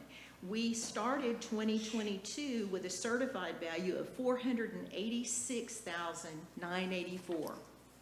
That's what we appraised that property for. That's a significant change. That's why we have 24,500 protests for 2023. Okay, but what I want you to go read is the information related to the request. This new home sold twice in 13 months. The first sale occurred on April the 8th of 2021 for $444,000. We were over what it sold for in April of 21 on our January 1 appraisal date of 2022. It is not for lack of effort that we did not pass this study, because we absolutely were trying to be at market value January 1. We did time adjust our sales. One of the things that really hurt us was the state. We all know what 2022 was. It was a bidding war, right, throughout the end of the year. The state didn't test us against the list price. They tested us against what it actually sold for. We could have had no way of knowing exactly how that was going to look on January 1 of 2022. So that's what we were up against. So what I want to share with you is we filed your appeal for you. We found no way to get you inside of that confidence interval, okay? I want to go on and explain that puts you in a year of grace. So we have the opportunity, and I want you to know, I look at this property value study like it's my report card, right? We all send kids home with report cards. This is my report card. This is the appraisal district's report card. So when we fail to pass this study, it is it's a huge concern to us. Waxahachie ISD, Palmer ISD, and Red Oak ISD are all three going to be in grace for the first year in 2022. That means there's no impact to your school funding. That same thing will be true again in 2023 because there's a grace period of 2 years for us to try to get back in on the study. Once we get back in, and you're going to see in a moment where we made a yeoman's effort to try to get to market for 2023, and I'm about to show that to you. But this year, there's no impact to you financially, that's the good news. The bad news is this market is continuing to escalate. That's not new. People have found us. And I have a theory that until our values reach where Collin and Denton County's values are, our values are going to continue to escalate because we have been found. You see that in your 700 additional students, right? So category A is critical. And I want to go back in time for just a moment and show you what the 2020 study showed. The 2020 study showed that our local value was $3.2 billion, almost $3.3 billion. The state value was 3.3. We had a local value assignment in 2020 for Waxahachie ISD. So we added new value for 2021. We added new value for 2022. So on the existing properties that were there between 2020 and 2022, the appraisal district went up 35% on those existing properties between 2021 and 2022. The state said, nope, sorry, you should have come up 47.5%. Okay, so what I want to show you is doing that same thing, looking at 2022 to where we were on 2023 on the last update I sent out.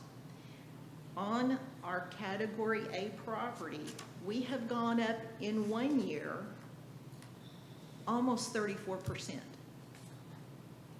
That's why we have 24,500 protests. But we're working through that. We're on the path to get that done. But what's important for you to understand is, and I hope you believe, your appraisal district is out there fighting to do the right thing for all our school districts. We want to be at market value. That lower level, and this is something that I may want to talk to Lee about at some point, because it seems unfair that if you go back and look at, let me go back to this screen right here.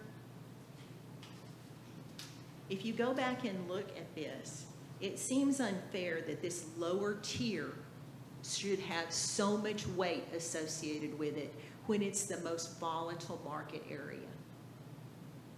We did well in the other areas of category A, but in that one category, you can see it's a difference of $183 million. If we'd have done half better, we'd have had you in. So that's a concern to me. And it's a concern to me that the Property Tax Assistance Division is, if it's an MLS sale, that means it's market value. And that's not always true when you have property owners coming in that are not knowledgeable, because that's part of the definition of market value. We all know what happened with our market in 2022, right? We're still experiencing some changes in 2023, although it's not as pressured as it was, thank goodness. But I'll be happy to answer any questions you have about the study. We're going to continue to do our job, and we believe we're trying to work to do that with excellence. I cannot control what the state does.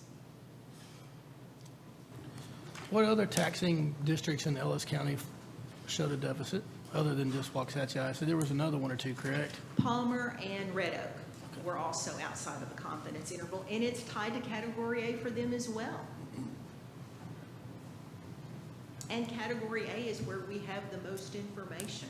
But that lower level where people, it doesn't really matter. If it's under $300,000, People will pay whatever it takes to get into it because it's the only thing they can afford.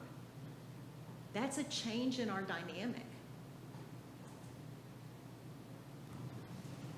I think what's important for us to be able to communicate to our constituents is that it doesn't really matter what Kathy and her staff appraises these properties at.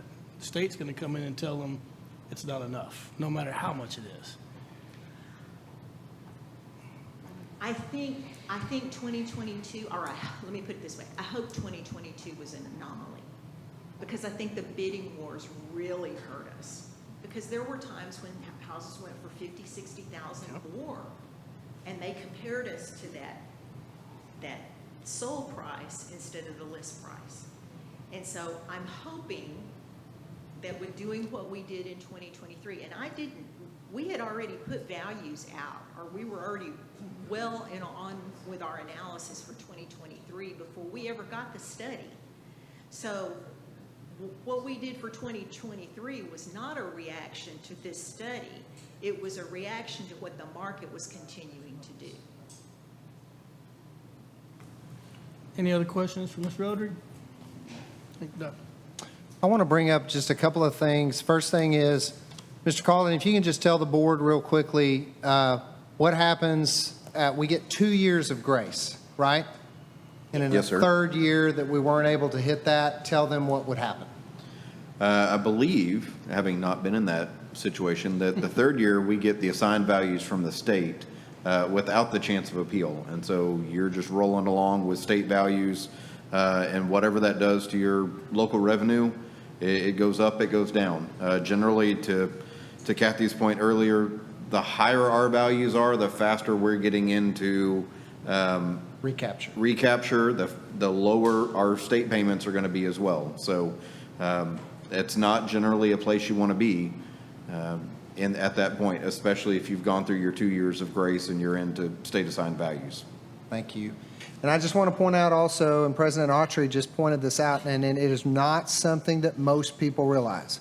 But just to state it again, because it is so important for our average taxpayers to understand that the state comptroller's office drives higher values. They drive higher property values and truly by this property value study. And they only do this to school districts, by the way. Don't do it to cities and don't do it to the counties. But they run these property value studies, and she is graded on whether or not she is high enough according to what it is that the state is. You've got to be within that 5% confidence interval.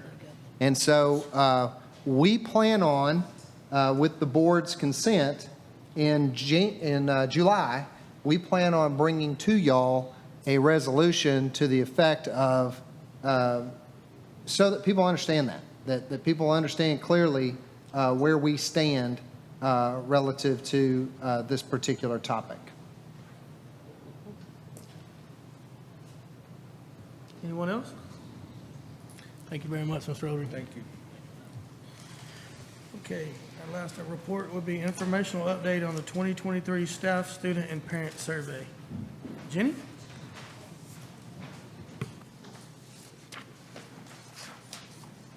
Good evening again, Board and Dr. Hollingsworth. I am excited to provide you all some information about our 2023 staff, student, and parent surveys. First thing I'd love to give you a little bit of background on is this year's survey mechanism. So we have been using a company called Qualtrics this year. Qualtrics offers custom-built surveys and dashboards, gives us the ability to filter and sort data almost instantaneously. And they also have specific expertise in the education space that really helped them enable us to make our questions better. So we've been super pleased with them and what they have helped us with. Participation is obviously very important when you're doing a survey. Last year we had approximately 25% of staff district-wide participate in the staff survey. This year, after we set a balanced scorecard goal to double participation, we had approximately 58% of our staff district-wide participate. Qualtrics really helped us with this because they were able to send personalized links and automatic reminders to those who had not completed their surveys. Student participation was up approximately 10%, and parent participation was also up significantly. One great thing is that 1,292 parents participated in the survey. That represents 1,292 students, as only one parent per student could respond. So you didn't have overachieving families submitting multiple responses. Parent Square, which is another technology we adopted this year, also really helped us getting the word out to more parents. And so we're very pleased with participation on all fronts. So I'm going to go through each of the 3 surveys with you and talk to you about some highlights and then some opportunities. So our staff survey highlights, 95% of our staff members are committed to helping Waxahachie ISD achieve its goals. 87% of staff members are proud to work for WISD. 87% know how their work aligns with the overall goals of their campus and district. 90% of our staff members say that they enjoy their work. 86% believe in the leadership of the superintendent. And 87% say that their leaders treat them with respect and that their direct supervisor respects them. Yes, sir. Jenny, I want to add in here too, board, and I've shared this with y'all individually in our pre-board meetings, but when you go beyond your agrees, so your 87% of staff members who are proud to work for WISD, that's a combination of strongly agrees and agrees. That's where that 87% comes from. Your neutrals on most of the ones you see on this highlight, your neutrals were around 9 to 11% neutral, meaning I'm ambivalent. I don't have an opinion either way. And your disagrees were at about 5 to 6% on most of those, some of them as low as 4%. So I think that is even more telling about just overall satisfaction. Absolutely, and I will tell you that particularly on the staff survey and parent survey, it was very difficult to find opportunities for improvement. We are super pleased with the results that we got. As our people at Qualtrics tell us, student surveys, the results do tend to skew a little bit more negative just because of where especially teenagers' heads might be. But I'll keep going with staff survey. So areas of opportunity. 34% of our staff members strongly agree that they have the tools and resources they need to be successful.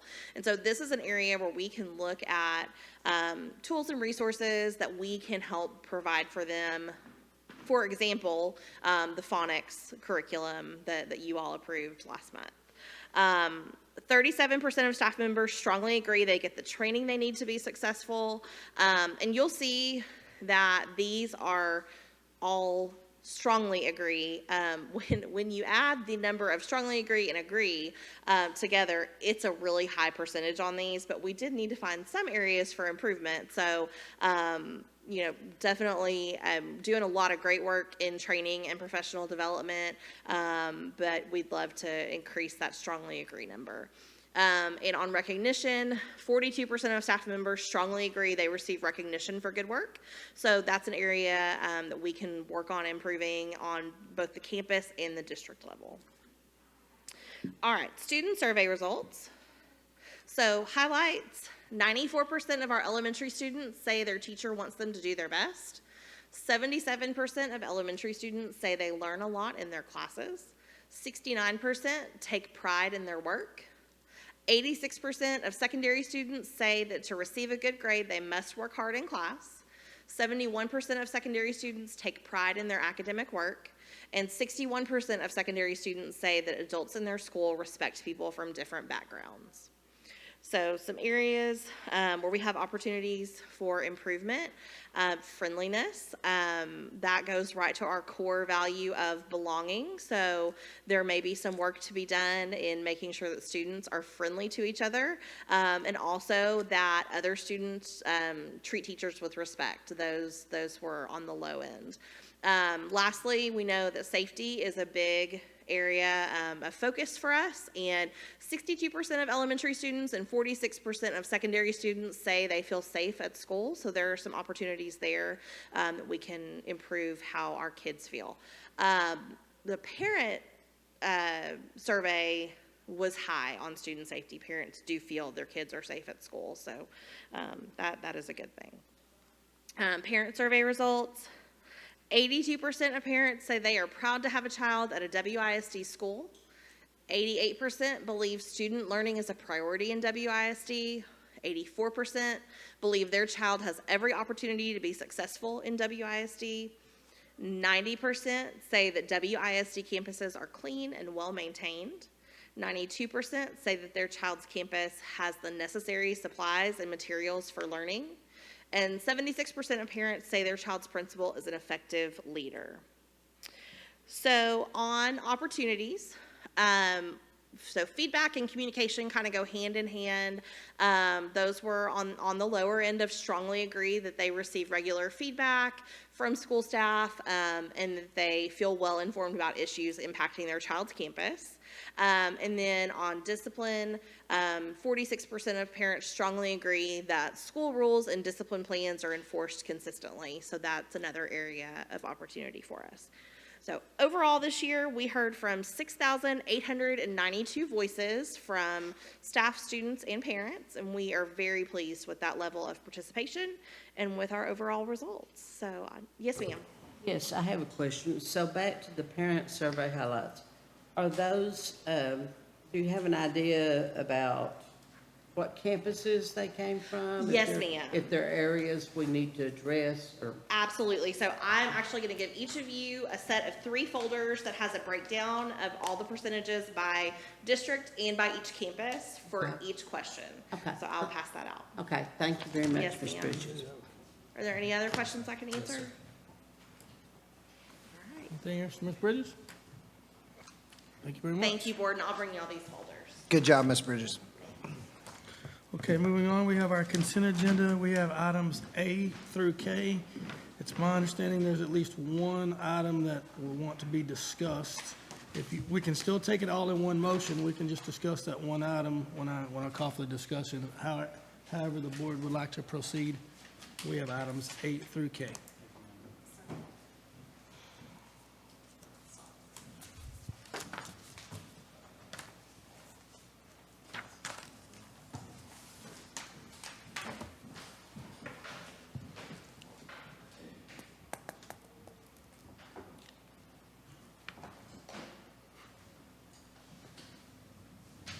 Mr. President, I'll move that we approve items A through K, and I guess we'll discuss L. I don't have L on mine. Yes, sure you do. Oh, it's on. Oh, okay, Only at sorry. the agenda. All right, I have a different one. So I'm sorry, items A through L, I'm sorry. So at this time, I entertain a motion to approve consent agenda items A through L. So moved. Motion by Mr. McCutcheon.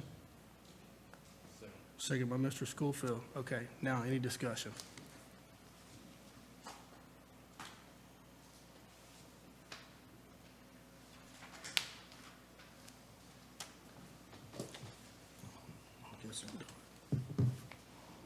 Is there any discussion? Okay, at this time, I'll entertain I'll entertain a vote to approve items A through L. All in favor, say aye. Aye. All opposed, say nay. Aye. Motion carries 7-0. All right, moving on to our action item. We've already done action item A. We'll move to action item B. Just consideration with possible action to approve the map quote comparison for the 2023-2024 school year. I think everyone's the same, right? All right, yes, sir. This is a continuation of a purchase we've had in place for a couple of years now. We use this as a standardized standardized test. A couple of times of the year, we use this beginning of year, middle of year, end of year, so it's a continuation of that. We'd like to maintain this program. We've used it for a number of things. We used it as our universal screening for GT services. We use it to really drive instruction in the classrooms based on how students perform in these assessments. They use it in PLC meetings. Again, would like to continue this purchase. If you have any questions, I'm happy to answer anything. Mr. Benneker, or, I'm sorry, Dr. Benneker. Yes, ma'am. Do you have any idea approximately how many days students are testing a year? I don't have that number. Each test should not take longer than a single class period, so they should finish those tests in about 40, 45 minutes in each class. We use them for the 4 core classes, and as they move up to the secondary level in high school, it doesn't reach every course, but definitely our math, English, science, and social studies, we don't use it as much at the secondary levels. Okay, thank you.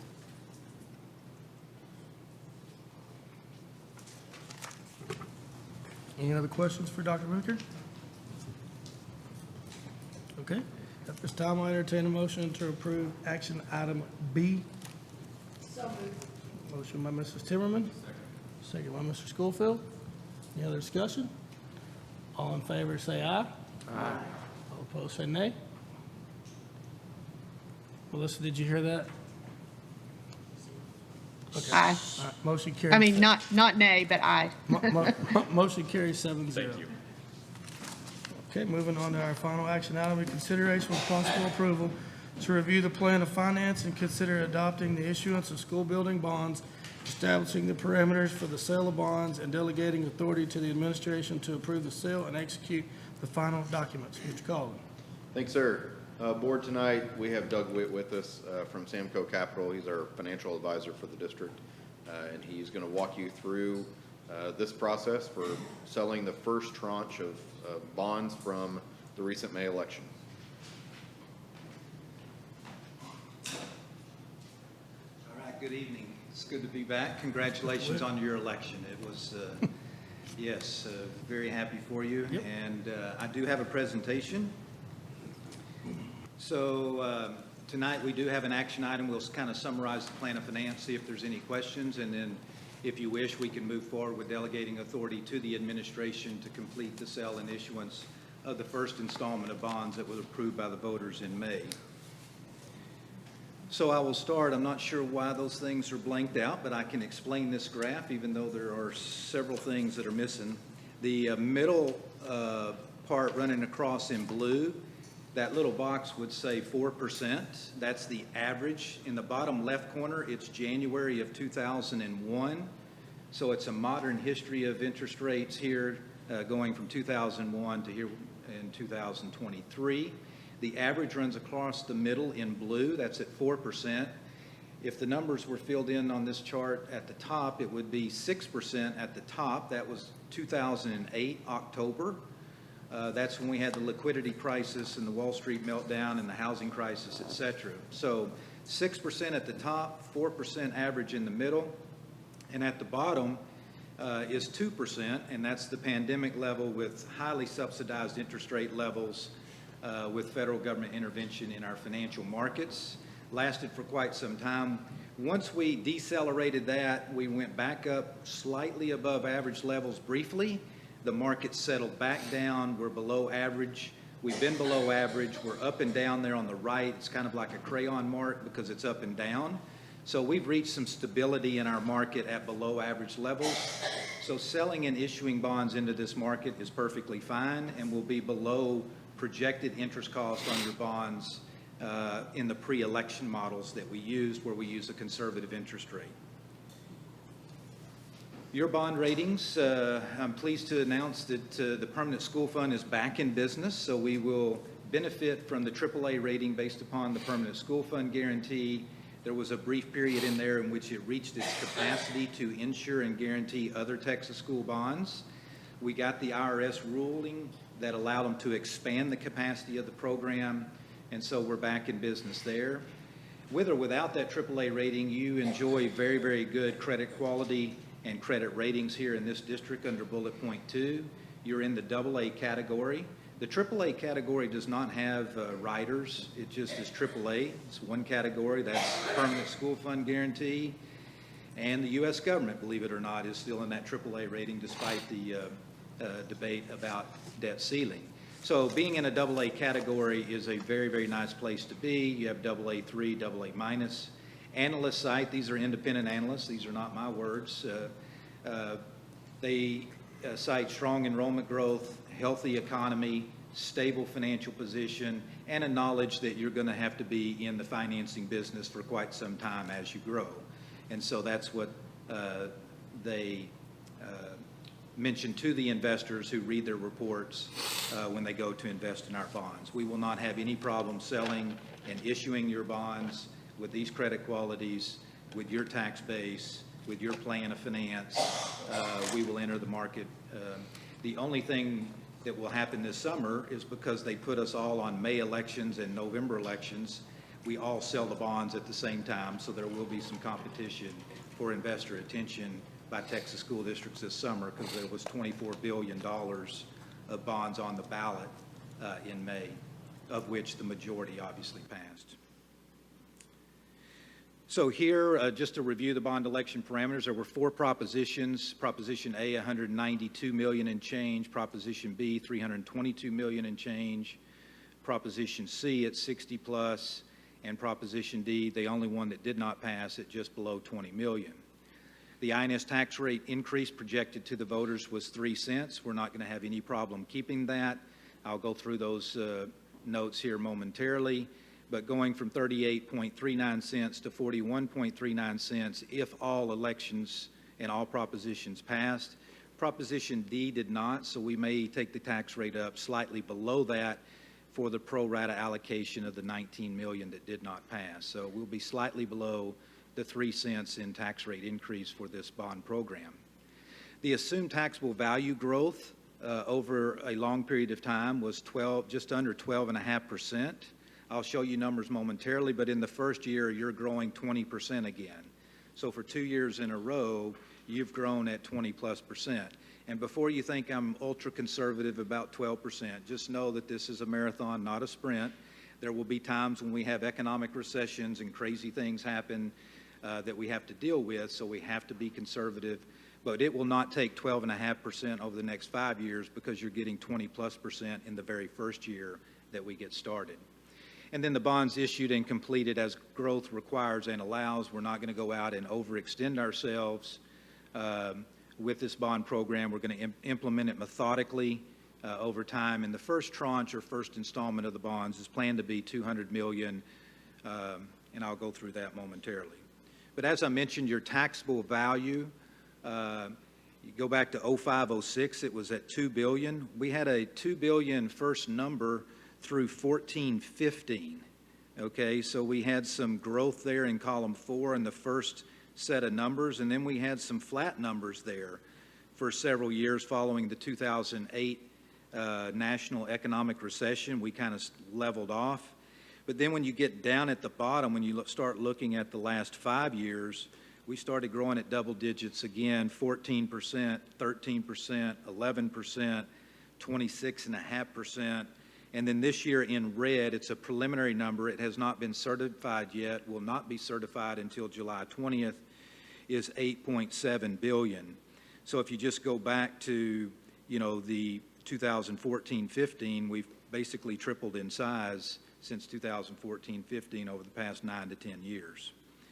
So with that, we believe that the growth assumptions along with the interest rate assumptions in the pre-election model are going to allow us to deliver everything that we discussed from a financial perspective with this bond program.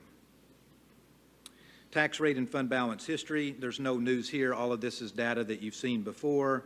I'll point out in column 3 at the bottom that we're at 0.3839.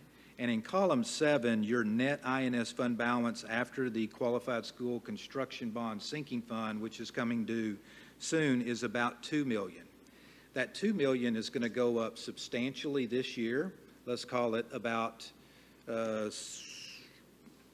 million, 12 million.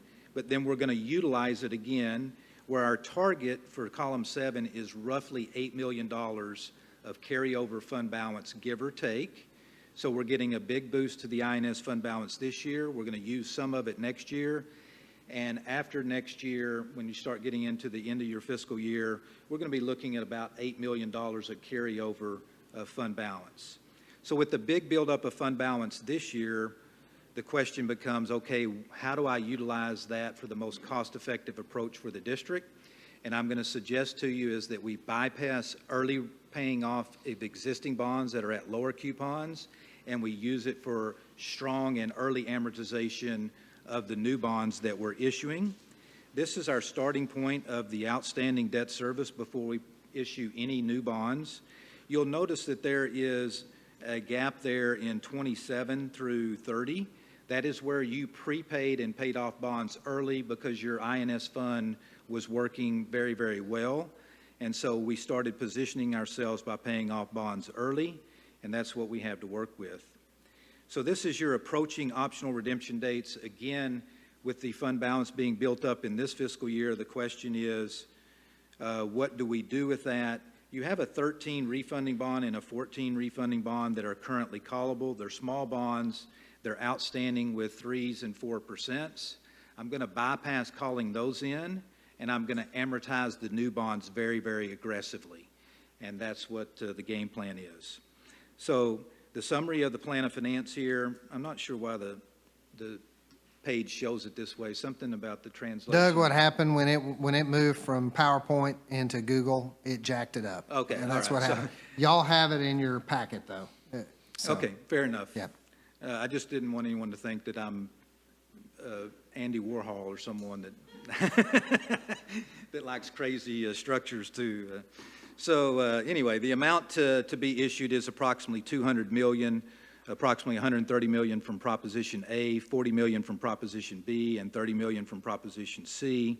We're looking at a negotiated sale because I'll show you the structure momentarily, and we're pricing these in and around the date that you're getting your certified value. So I want to have some structuring flexibility to manage that principal repayment to the best advantage that we can.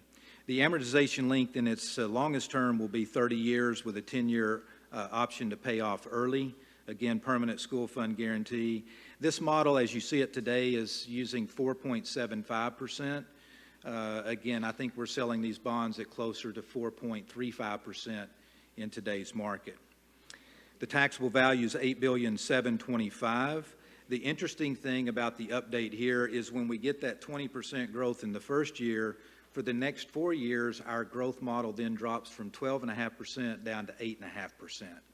So that's a number that I like a lot better. I sleep a lot better when we're below double digits, even though you've been growing at a strong double-digit growth for the past 5 years.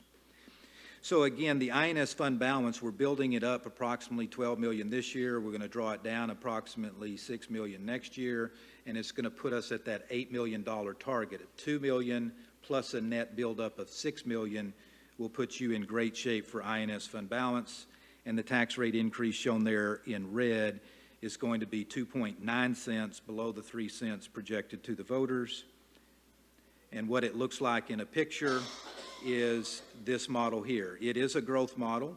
The color in blue there is your outstanding principal and interest payment.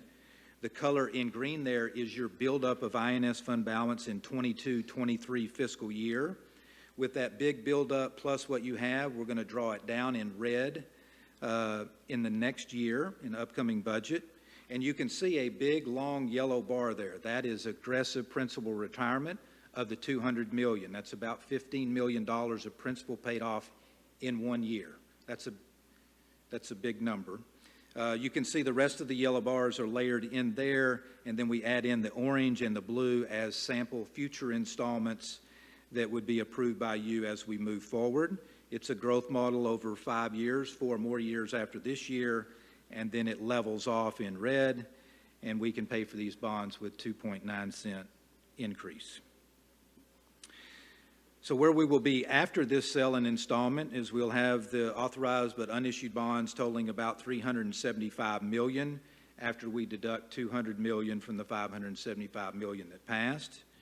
And then any issuance of those would come back to you in a similar format of what we have today.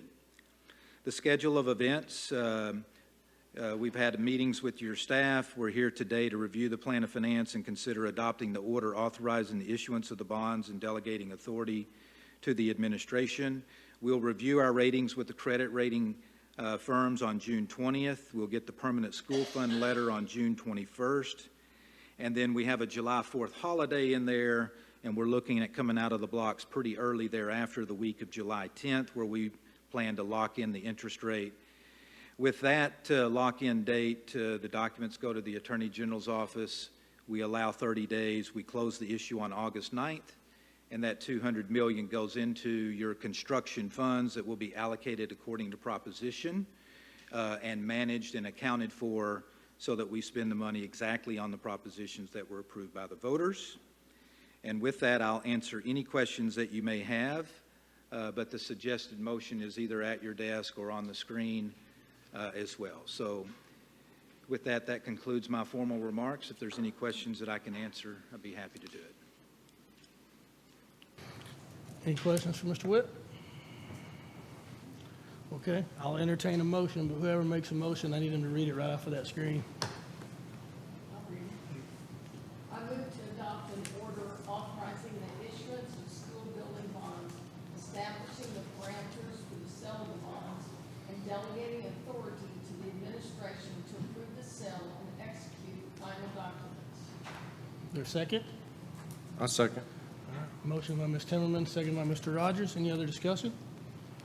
All in favor say aye. Aye. Aye. All opposed say nay. Thank you Motion very carries much. 7-0. Thank you very much, Mr. Witt. Thank you, Doug. Okay. And our last item would be our comments from individual board members. No particular order.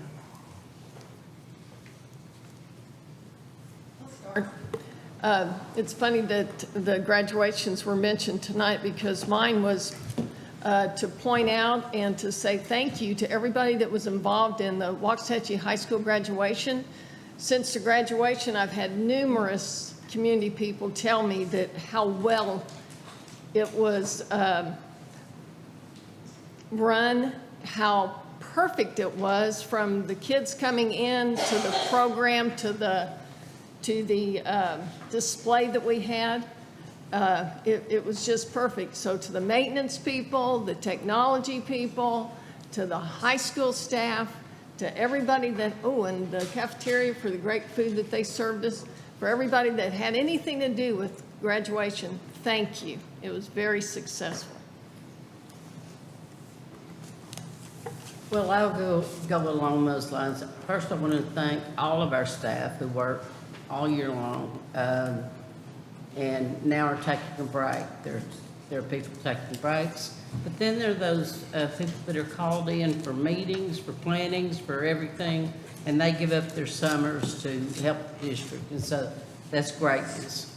I also want to thank everybody who only gets that 2-week vacation during the summer, because you work during all this heat, but you still have to go in every day and you have to work in order to plan for the next school year. And I really appreciate all you do.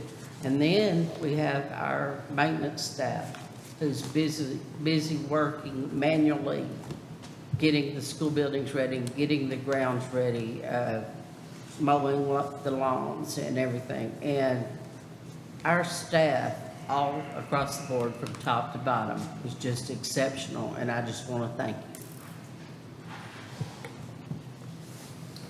I just want to thank all of our coaches.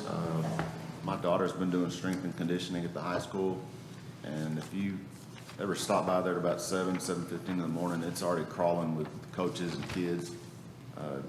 I made the comment day one, Coach Tolley was riding by like it was noon. I don't know what time they wake up, but we've had 9 camps already, and there's still, I think, 5 more to go. And for school to end, and I'm sure they were all super tired, but to donate their time for those kids and get up that early is to be commended. So say thank you to them. Anyone else? Yeah, this is to our admin, and I appreciate all the work that's been done up to this point on the budget. And I'll just reiterate, bring us a plan with a sensible commitment to systematically replenish the fund balance to appropriate levels. Take the pressure off yourselves and off of us. It's much easier for me to vote for phonics and floors when I know the fund balance is already taken care of. Aside from safety, financial stability is paramount. Without financial stability, everything else crumbles. Next. I just want to say the approval to issue a huge set of bonds. It's a giant debt instrument for our community is a big deal. I don't take it lightly. And it's important for our community to realize that we're trying to provide for future generations in a conservative manner. And we'll work diligently not to waste your money. Anyone else? Melissa? I'm good, thank you. Thank you for having my face plastered across the wall. Sorry I couldn't be there, but I'm in Washington, D.C. So, thank you. Okay. So I know it's been mentioned once or twice, but back to graduation, it blows my mind that we're able to have a graduation with that many kids in 2 hours. And not only that, how fast our maintenance people broke that stage in that field down and not only set it up. And Stephen, I know you're the only one I really see here tonight from that department, but man, I don't know how you guys do it, but you amaze me every single year, and I just wanted to point that out. All right, this time, I entertain a motion to adjourn. Motion by Mr. Schofield. Seconded by Mr. McCutcheon. All in favor, say aye. Aye. Opposed, say nay. Motion carries 7-0. Thank you very much.